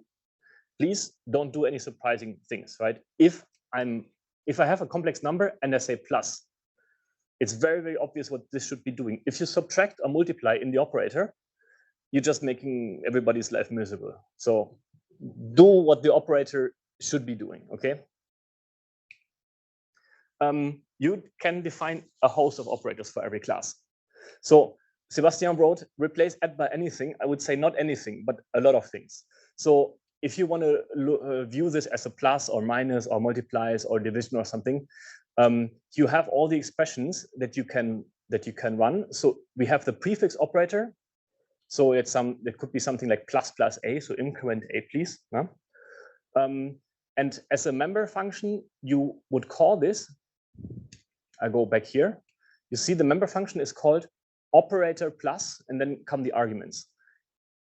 And if you write this expression here, it will go to the member function operator plus. Okay, so you can find the operator as follows. You have some object, and then you say dot operator plus. In this case, that's the member function you have to implement. You can also implement those functions outside of the class as a non-member. So you can write an operator plus, and you will see it a bit later. So then there's binary operators, which work on two. Let's just say a plus b. No? You say that's the one you just saw. There's equals. There's something which looks like a function call operator. There's an index access operator, which you would have for something like a vector or an array. You know this operator here that dereferences a pointer. So it's also a member access operator. You can overload it. You can provide your own implementation. And then this one here is the opposite to this one. So this is a prefix operator that acts on the object, and that's the postfix operator. And they have different meanings sometimes. So now somebody might ask, why do we need non-member operators, right? So why do we have a version which is declared inside the class, and why there's a version which I can declare outside the class? And the answer is here. So if I create a member operator for the plus, here I have an object which is a complex number, and then I say plus a floating point number. So then this one here is going to be called, and everything's fine. However, in this case, it's not going to work, because what the compiler will do in this case here, there's a floating point number here, and we'll try to find an operator which takes a complex number on the right-hand side and acts on a floating point value, and this operator doesn't exist. Okay, and in this case, it will just not compile, and that's very unfortunate, because for what mathematics is concerned, that should be okay. And the solution in this case is you declare a new function, you call it operator plus. It takes on the left-hand side a floating point, and on the right-hand side a complex number. Then you return a new complex number, and this is how you get the symmetry. Okay? And when we say here operator plus, you can always imagine operator minus, operator multiplies, and so on. Okay, then there's another reason to have non-member operators. And this is an existing class which you maybe cannot break. Maybe some class is declared in the header, you have no control over this code, but you want to do something with the class, like, for example, print it. And in that case, what you can do, this class you just view as fixed. You can declare this OStream operator, which you would use as follows. You use standard cout. Here is the OStream operator, and then here you put the complex number in. And then you make this print the value. So how do you do this? On the left-hand side, you have the OStream, right? This one here. On the right-hand side, you have the complex number. And then inside, you retrieve the real part, the imaginary part, and put some braces around it. You customize it a bit. That's what you wanted to print.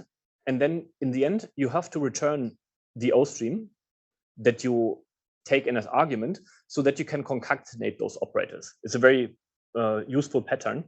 You take an OStream, you do something with it, then you return it, and then you can concatenate all classes that are defined for such an operator. There's a question? Go back to the previous slide, please. So when you define the operator to be applied in this case, in these two cases you have as a non-member, you mean?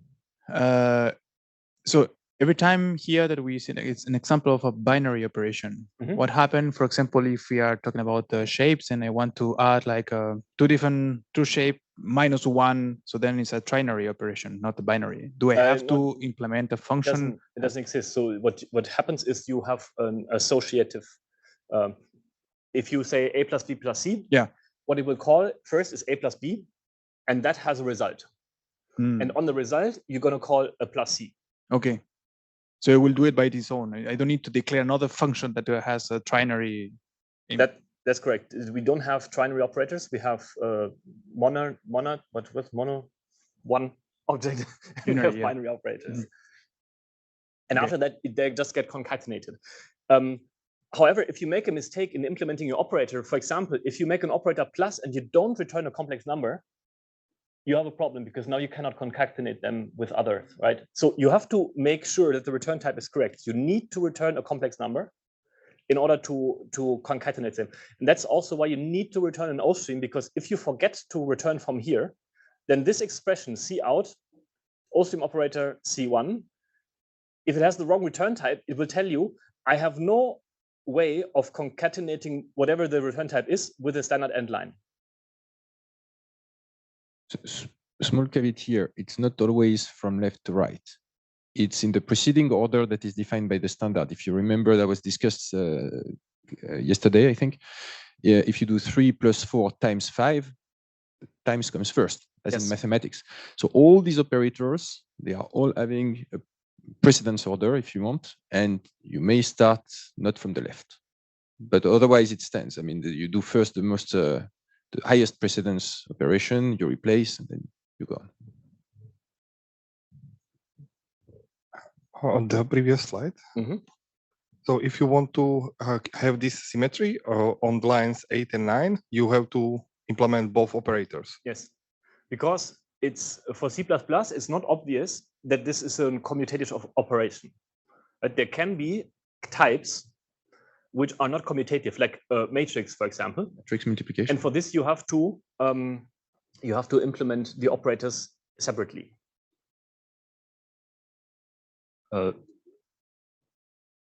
Thanks to that, this is just the overloading. I'm not screwing up the original ones, right? There's no original one in that case, right? For No, primitive types, not for this one, but in general, for the plus or something, it's just adding extra functionality to the plus, right? So for the built-in types, they already exist, and you can't overload them because they're not classes. There's no class where I can write, hey, for the float, I want to do something different. Would be very illogical also to do it. For classes that you write yourself, the operators don't exist until you provide them. Okay, I was meaning mostly like non-member operators, which you can declare like the one for the off stream. Yeah, but you could theoretically screw up. Yeah, if you do something weird in those, if you declare non-member function and it's visible and gets called, well, then it's up to you what you did in your implementation. Yeah, okay.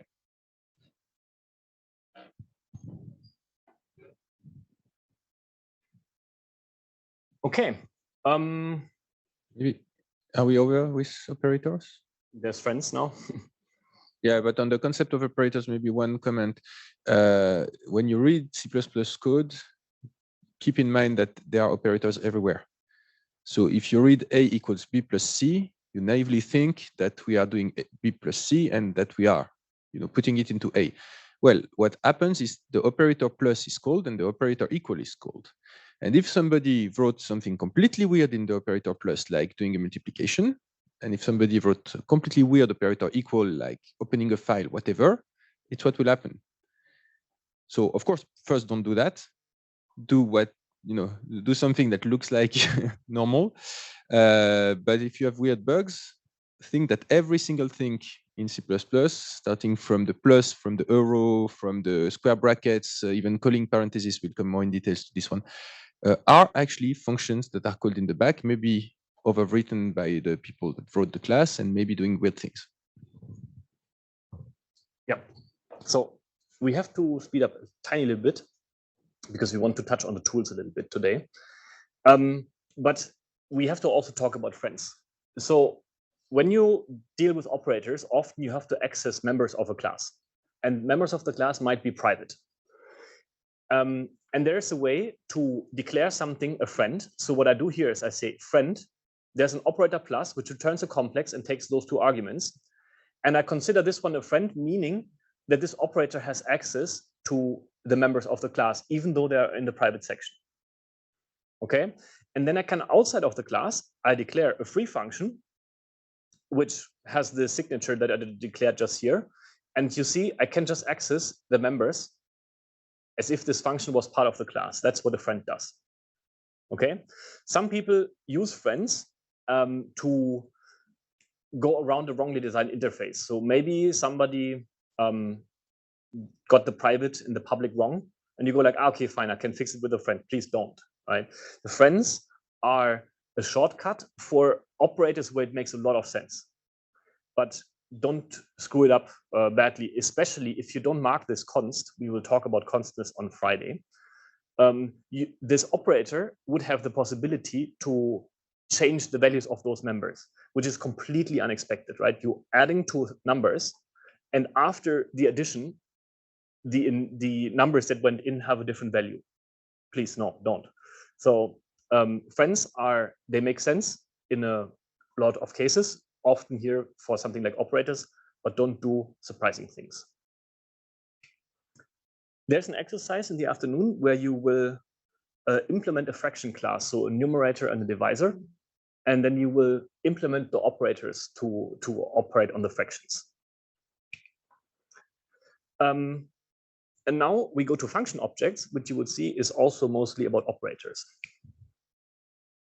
So function objects, also called functors, it's not related to what a functor is in math, is a class which implements the function call operator. The signature is just operator, and then you have the two braces. Let's look at the struct here. We have a member, we have a constructor, and here we have an operator, a function call operator, which that is the name of the operator. So operator braces, and then here is the list of arguments that the operator takes. It returns an integer, and then you can see here in this example, it returns just whatever is in the member of this object plus the a that comes from the outside. Like this, I can, for example, create incrementer. So like if I tag this adder class here and I initialize the member to 1, then it's a thing which increments the value that I pass to it by 1 when I call it. Or you make an increment 10, and then if I call it, it looks like a function, but it's actually an object with a function call operator, right? Then the result is to increment this thing by 10. This is a way to write a function that carries some data around. You see, like because it has a member, I have access to the value of this member here in the function. So you make a fancy function which has extra state. This is used quite a lot in C++. So people who know lambdas will also talk about them. That's the manual way of creating a lambda. So why would you use this? Some people go like, okay, but why should I put state in a function? There's an example which is a bit more advanced because there's a template here, but we don't talk about this today. Often when you use the standard template library, which we're also not talking about today, you have some algorithms. Let's say you will have a counting algorithm that is only incrementing the counter when a specific condition is true. And now you can customize what this thing does by supplying a predicate, so a condition. So you see here, there's a counter, there's a loop through a container, and then only if the predicate is true, we're incrementing the counter. Or even we can even give the value of how much we want to increment the counter. So, and how do you now supply this predicate to this algorithm here? Well, it's easy. You write some kind of struct and you give it a function call operator. And in this case, what we do, we want to clamp the value. So if it's in between the lower and upper bound, in that case, we return a 1, a true, no? And if it's not, we return a 0. So you would use it as follows. If you have some array, you say here there's a count if, we want to run over the elements of this array. And now we make an instance of this in-between struct, and we want the values to be in between 2 and 6. And then in this loop here, it's just going to call the function call operator over and over again, and then this will evaluate the data.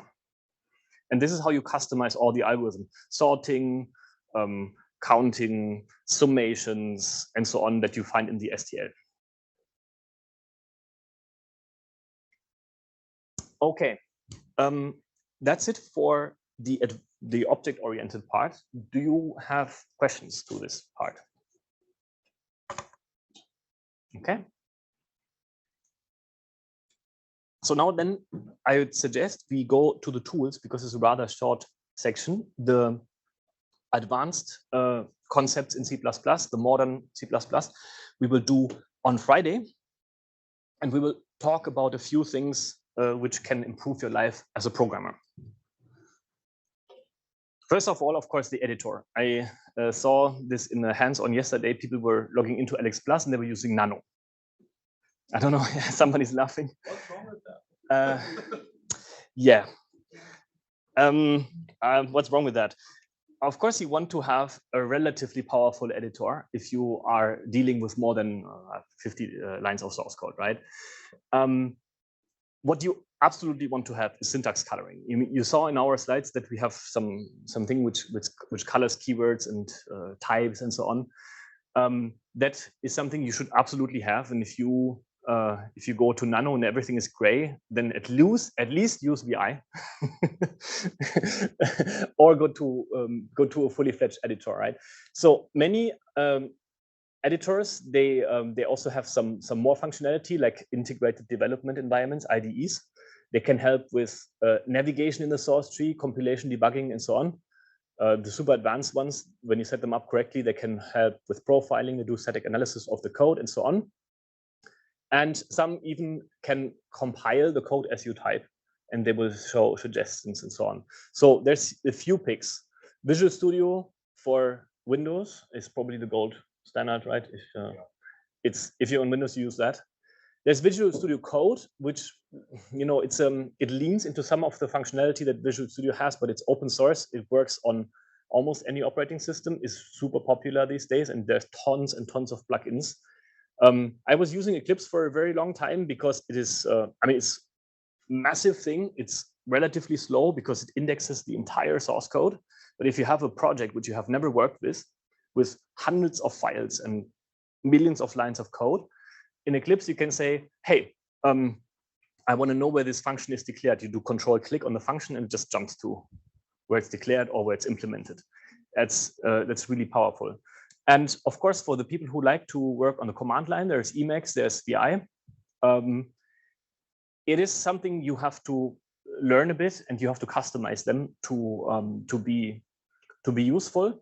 But sometimes when you go over SSH and you don't have X forwarding, they can be really powerful. So I use usually Vim for something remote editing, and then when I'm locally on the laptop, now I use sometimes Eclipse, sometimes Visual Studio Code. Just here, you have an example. So you see that it's coloring the syntax nicely, and I don't even know if sometimes when you highlight, they give you little hints like where the function comes from. So if I highlight, for example, here, it tells me, yeah, it's the function void swap. So I know it has no return, and I also know what the arguments of the function are. So this is really useful. If you're typing, right, you just do SWA, and then probably the suggestion already comes and it tells you it's called swap, and it takes 2 integer pointers. Now something very important, version control. This doesn't only hold for code, it also holds for your thesis, for example. In my university, it once happened that a student came and said, oh yes, I was writing on my thesis yesterday, but my laptop crashed and I lost all the work. And then the supervisor said, but it's not a problem because you have it under version control, so you can just restore the state of yesterday. And then the student went pale and very silent. And I was like, you don't have a backup? No. And that is really, really unfortunate, right? You can lose days of work. That's why you should put things under version control.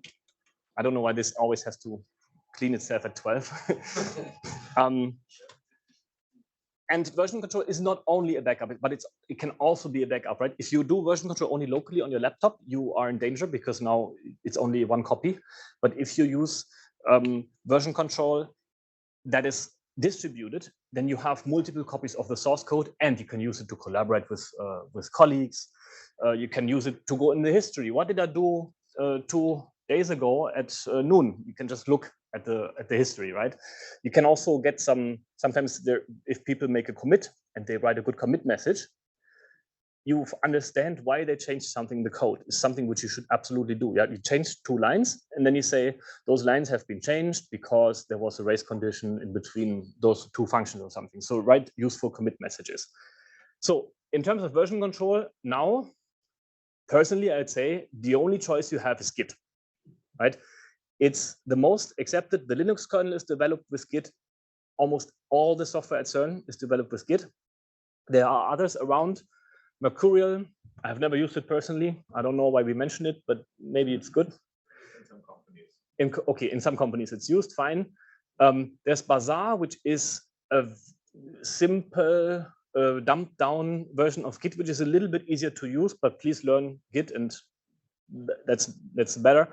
And then there's Subversion and CVS. If you have to use them, I'm sorry.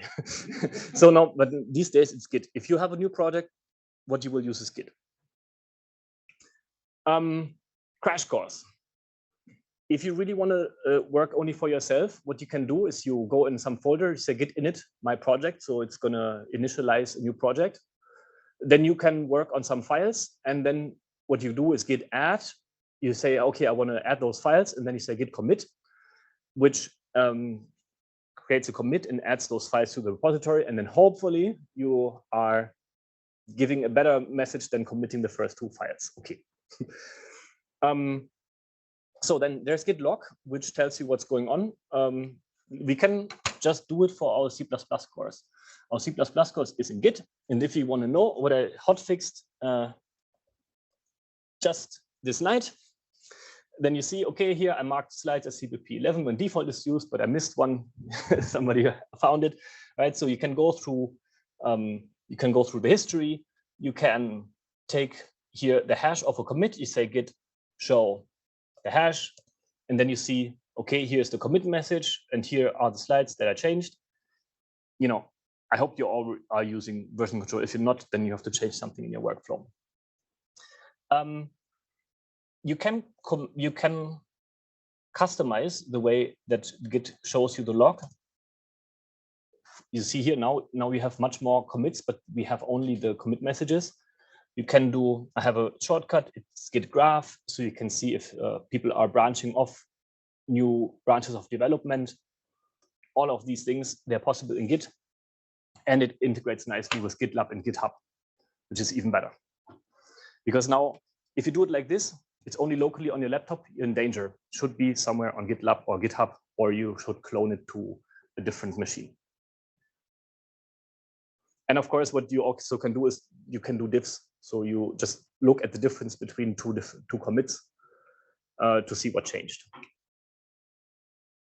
That was very, very fast for Git. The HSF training repository has a course on Git where you can learn much more. Another thing, I don't know if you have seen this before. When you collaborate with people, they sometimes have their editor set up to different defaults, like how much space you use for indentation or so.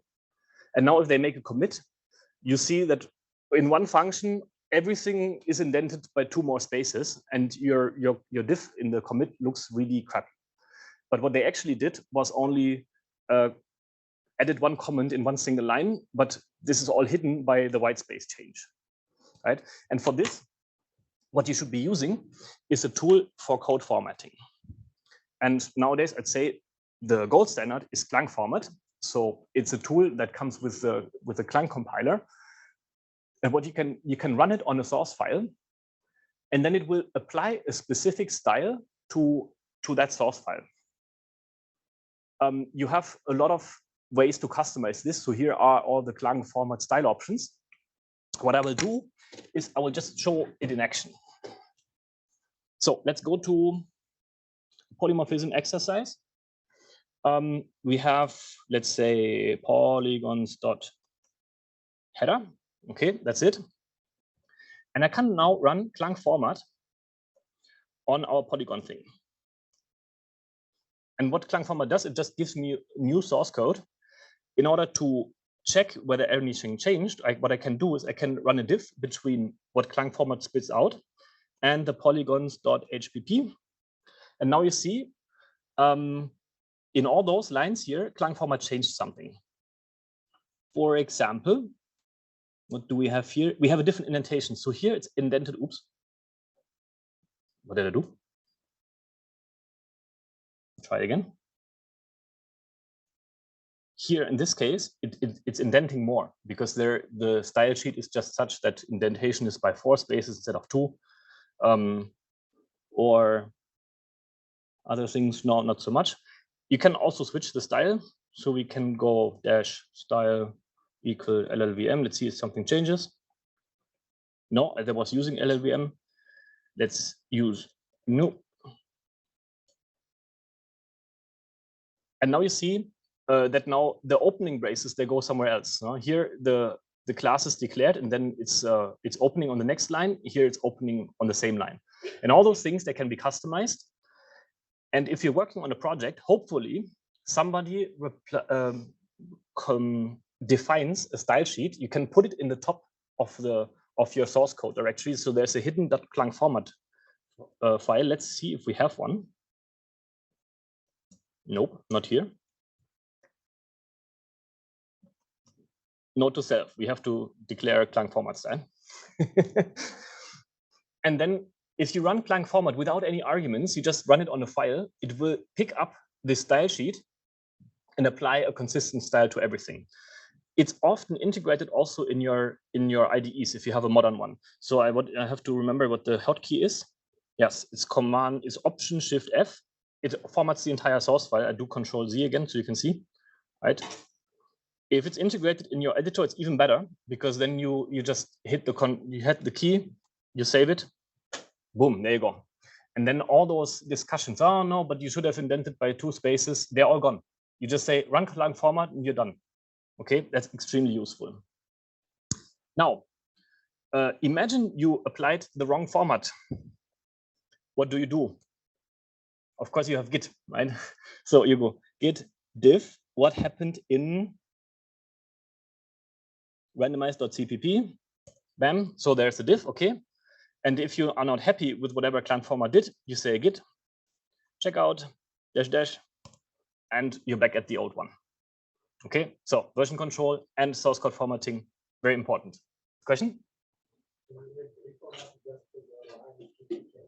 It depends on your editor. There's editors that can, oh yeah, sorry. The question was, can you reformat only the lines that changed? The answer is, it depends on the editor. Some editors can do it. Others format the entire file. There's also a script which is called git clang format. And that's amazing because it looks at a commit in Git, looks at which lines have changed, and it formats only those lines. That's something I can warmly recommend because let's say you're on an old project and you format a file that has 1,000 lines, then you get the big diff again. But if it's only 5 lines you touched and then you want to format them afterwards, that's exactly what git clang format does. Thanks. Question over here. Is the formatting always safe or can it impose some problems to the code? No, it doesn't break the code, but I have seen one instance where it was inconsistent on 2 different operating systems. There was a bug in Clang format, but it's been fixed since. So once you have a style file, it will always come out in the same format, and there's no difference no matter how many times you run it. If I may elaborate on that question, recently there were a couple of style changes to Clang format that are experimental, and like in the documentations it says like this might break your code, but people asked for it a lot. Like for example, whether to put the const specifier on the left or the right of a variable name. So that was recently added, and that can potentially break your code if you use like lots of macros, for example. Next question. So I just saw now we're mentioning it. If you run git clang format just like that, it formats the things which you have touched before you commit. That's what you should do. It's great. But you can also say git clang format, and then you give a reference to a commit, and it will format all the changes since, and then you can make another commit and say reformat my work of the last 2 days or something. It's a comment that in Fortran it can break, right? If you change the indentation in the old Fortrans. Yeah. Okay. So we will play with Clang format. And now we are at a decision point. So there's a few things left in the tools. I think we can safely do it tomorrow and we finish on time today, unless somebody feels like to exercise on the compiling chain. today. Yes. Okay. But the web tools debugging as well. Ooh. Okay. Compiling chain we will do, because that you're gonna play with. Okay. Now, when you compile source code, often you don't see that there's multiple steps going on behind the scenes. So what you have to know for C++ is that the first thing that the compiler is running is the so-called preprocessor, which is doing transformations on the source code before they are being passed to the compiler. I can show it just in a minute. So once the preprocessor is done, the compiler analyzes the source code and creates so-called object files. Object file is a very simple thing. It's a binary file that contains machine code for every function that was defined. Okay. And for every CPP file or CXX or whatever you might call it, you can create an object file that has all the functions. And then you can take all the functions in your entire project and you can dump them in a big binary. It can be a shared library, it can be an executable, and that's the job of the linker.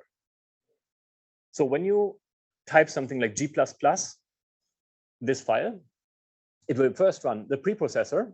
Whoop, where's my mouse? Here. It will first run the preprocessor, then it will run the compilation step, create the objects, then it will run the linker all in one go. But you can also do those phases manually, one by one. And that's something that I want to show. So G++ or Clang++ or whatever, it's called the compiler driver because it's doing all those steps.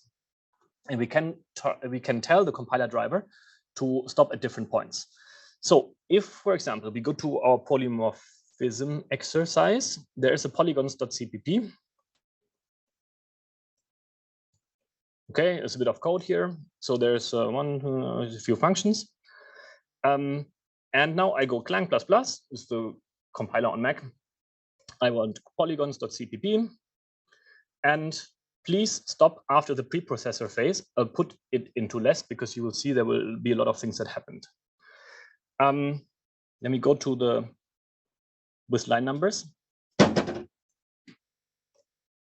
From a file that was 5 or 10 lines, I don't know, the preprocessor created 48,377 lines because there is an inconspicuous include here.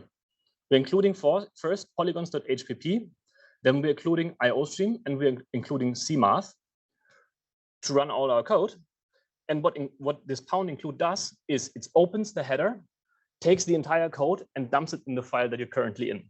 So you see here, there's our class polygon that gets included. And now the standard library stuff comes. So there must be some IOStream stuff. You see all the code that gets included. There's also a lot of comments. And that's the job of the preprocessor. So whenever you say pound include, it's a few 10,000 lines of source code which are going to get included into your program. And then it gets passed to the compiler. This is the reason why we sometimes try to keep the headers relatively short, right? Shorter is a bit better because then it doesn't explode as much. Okay, so now we did our first part. And now let's try to stop the compiler before the linking step. So we do our polygons.cpp. I say the output of this step should be the polygons.o, meaning for object file. and I use -C to stop the compilation after this step. Let's check if I have NM. Yes. With NM, you can inspect the contents of an object file. Can you? Yes. And then it will tell you all the functions which are declared in this object file. I will make it a bit easier to read by translating the names to something which you can actually, read. So this -C passed as an argument to NM makes the functions readable. So for example, what you see here is we have the hexagon, polygon, pentagon, and so on functions, which have been declared in our source file. They're now in the object file as machine code. But we also have stuff for standard string, because in our source file, we were printing something. You know, there were strings and there was something with printing. So all those functions, they came in via the header, and they're now in the object file, ready to be run. Okay, so the tool NM allows you to inspect an object file. And now let's not stop the compiler at all. Oh wait, I have to check. Oops.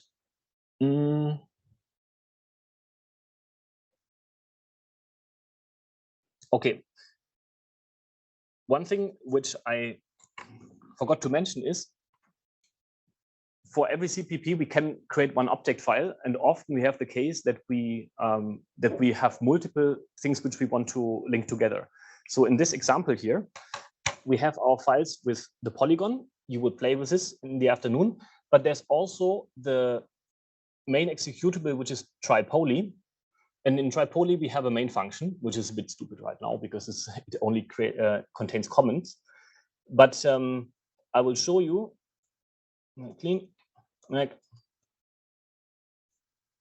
how the full compiler invocation looks like.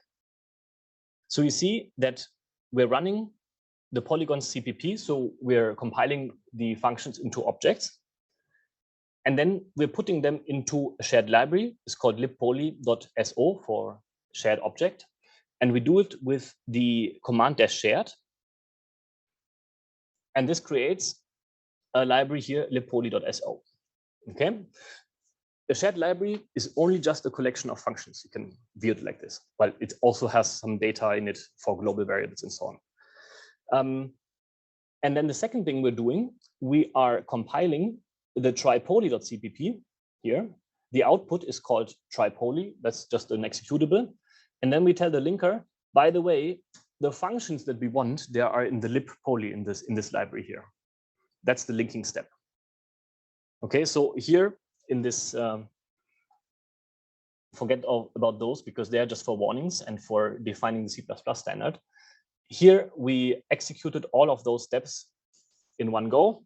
So we have two object files which we compiled, and then we link them together to a full binary which you can run. So you will play with this as well. Yeah, but okay. You will play with this today, exactly. Let's put some more details on the compilers. You know probably all G++, the GCC from the GNU compiler collection.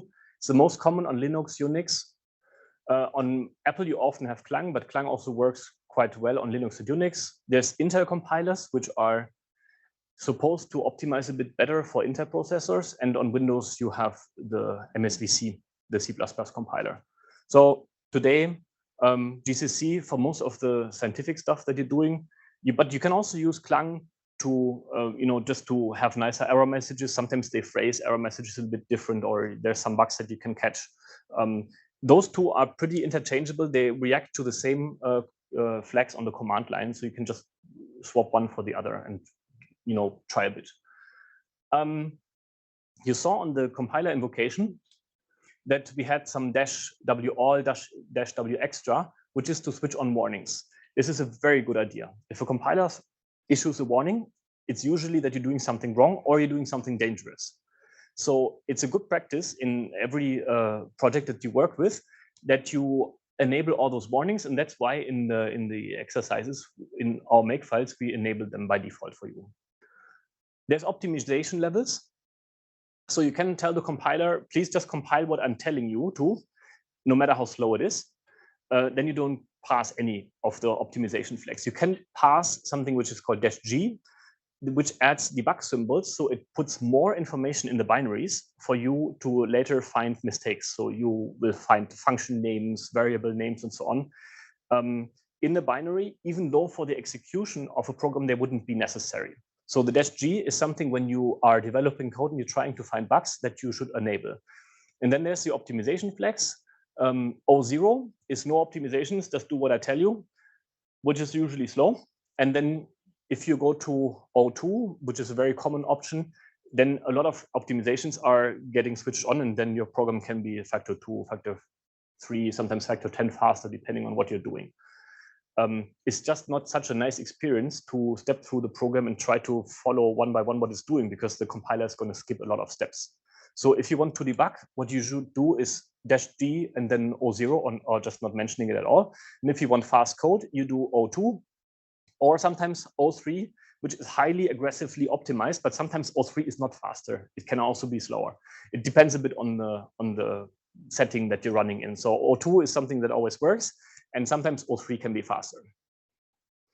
Okay. Now we have to talk a bit about the compilation environment, because what we saw so far is very simple. All the files are in one directory. We're just compiling them and nothing more is happening. But in a large project, of course, the files that you are working with, they might be in a different folder. So if you have a header which you want to include, but it resides in a different folder, what you need is this flag here, -i. And then you give the path where this header is sitting, so the compiler knows where to search for the header file. There's -l to do the same to find libraries. So if you have a library with a lot of functions that you want to call, you have to pass the path to the library for the linker to find those libraries. Then there's -l, which is for naming specific libraries.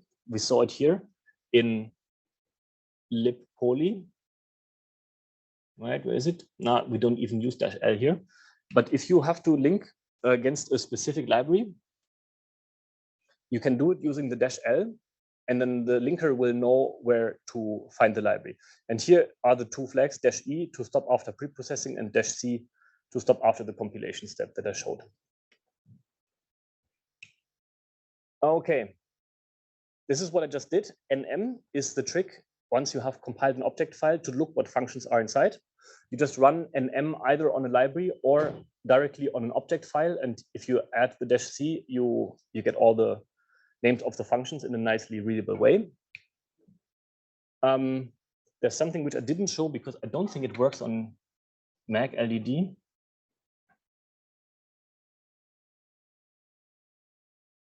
No, it doesn't work, but it works on Unix and Linux. LDD is a program that can tell you which libraries an executable is loading. So if I wasn't on Mac and I would use this one here, then it tells us, okay, we're loading, well, the Linux runtime, we're loading libpoly, and we're also loading libstandard C++. And it also tells you whether it found those libraries, yes or no. So sometimes when you try to start up a program and it tells you, no, I couldn't run it because I'm missing a library, LDD is the tool that you use to find out which library it's trying to load, and maybe it didn't find the libraries. Makefiles. I think we shouldn't do makefile. No, we don't. Makefiles are black magic. They are simple when you have to do something simple, and they get very, very complicated if you have to do more complicated stuff. These days, what we use is CMake. CMake, unfortunately, is also black magic. So in CMake, you declare, okay, I want to do a project, and this project should create the following libraries and the following executables. You can find external packages, and then you can customize every part of the compilation, but it's really black art to do it properly. So if somebody has to fix something in CMake, they usually be like, okay. So you should hope that there's something already predefined and you just have to hook into it. If not, you have to really go find a CMake tutorial. No, we don't discuss all this. And you have to find your way through it. Unfortunately, that CMake, you have to read the documentation, have to start from an example, and then you setting up your build directory. So you will play with the tools I showed. You can look at the makefile, yes, but don't expect to understand everything. But you will try these different steps, like running the preprocessor, running the compiler, getting the object files, putting them into libraries that you will do in the afternoon. With this, I say we stop today. The debugging we don't manage to do today, so you can try to run the debugging exercise on your day off tomorrow, or you postpone it to Friday. One question? Question? Why would I want to link a shared object if I could just include it in the header? Or is you're right. In theory, you can include a header that has millions and millions and millions of functions, and you just compile the whole thing. And then the compilation takes a bit longer, but you get one consistent binary out of it, right? But you cannot play this game infinitely long. So if you have a source code, which is a million lines of code, you don't want to include those million lines of code every time into every source file and have the compiler run through it, right? In this case, it's much smarter to compile those functions once, put them in the library, and then when you want to use them, the only thing you need is the signature of the function. So that's the minimal header that you can write. And during the linking step, you tell the compiler, no, the linker, you tell it, this function resides in this library, just call it, right? So the compilation is going to be sped up by factor 10, 100, a million or so, depending on how large your project is. That's the reason why we use shared libraries. We compile everything only once, dump it in a library. Okay. Any further questions? Okay, so sorry for running a bit late, but you asked so good questions. Thank you very much. Enjoy your lunch break. We'll see you in the afternoon exercises.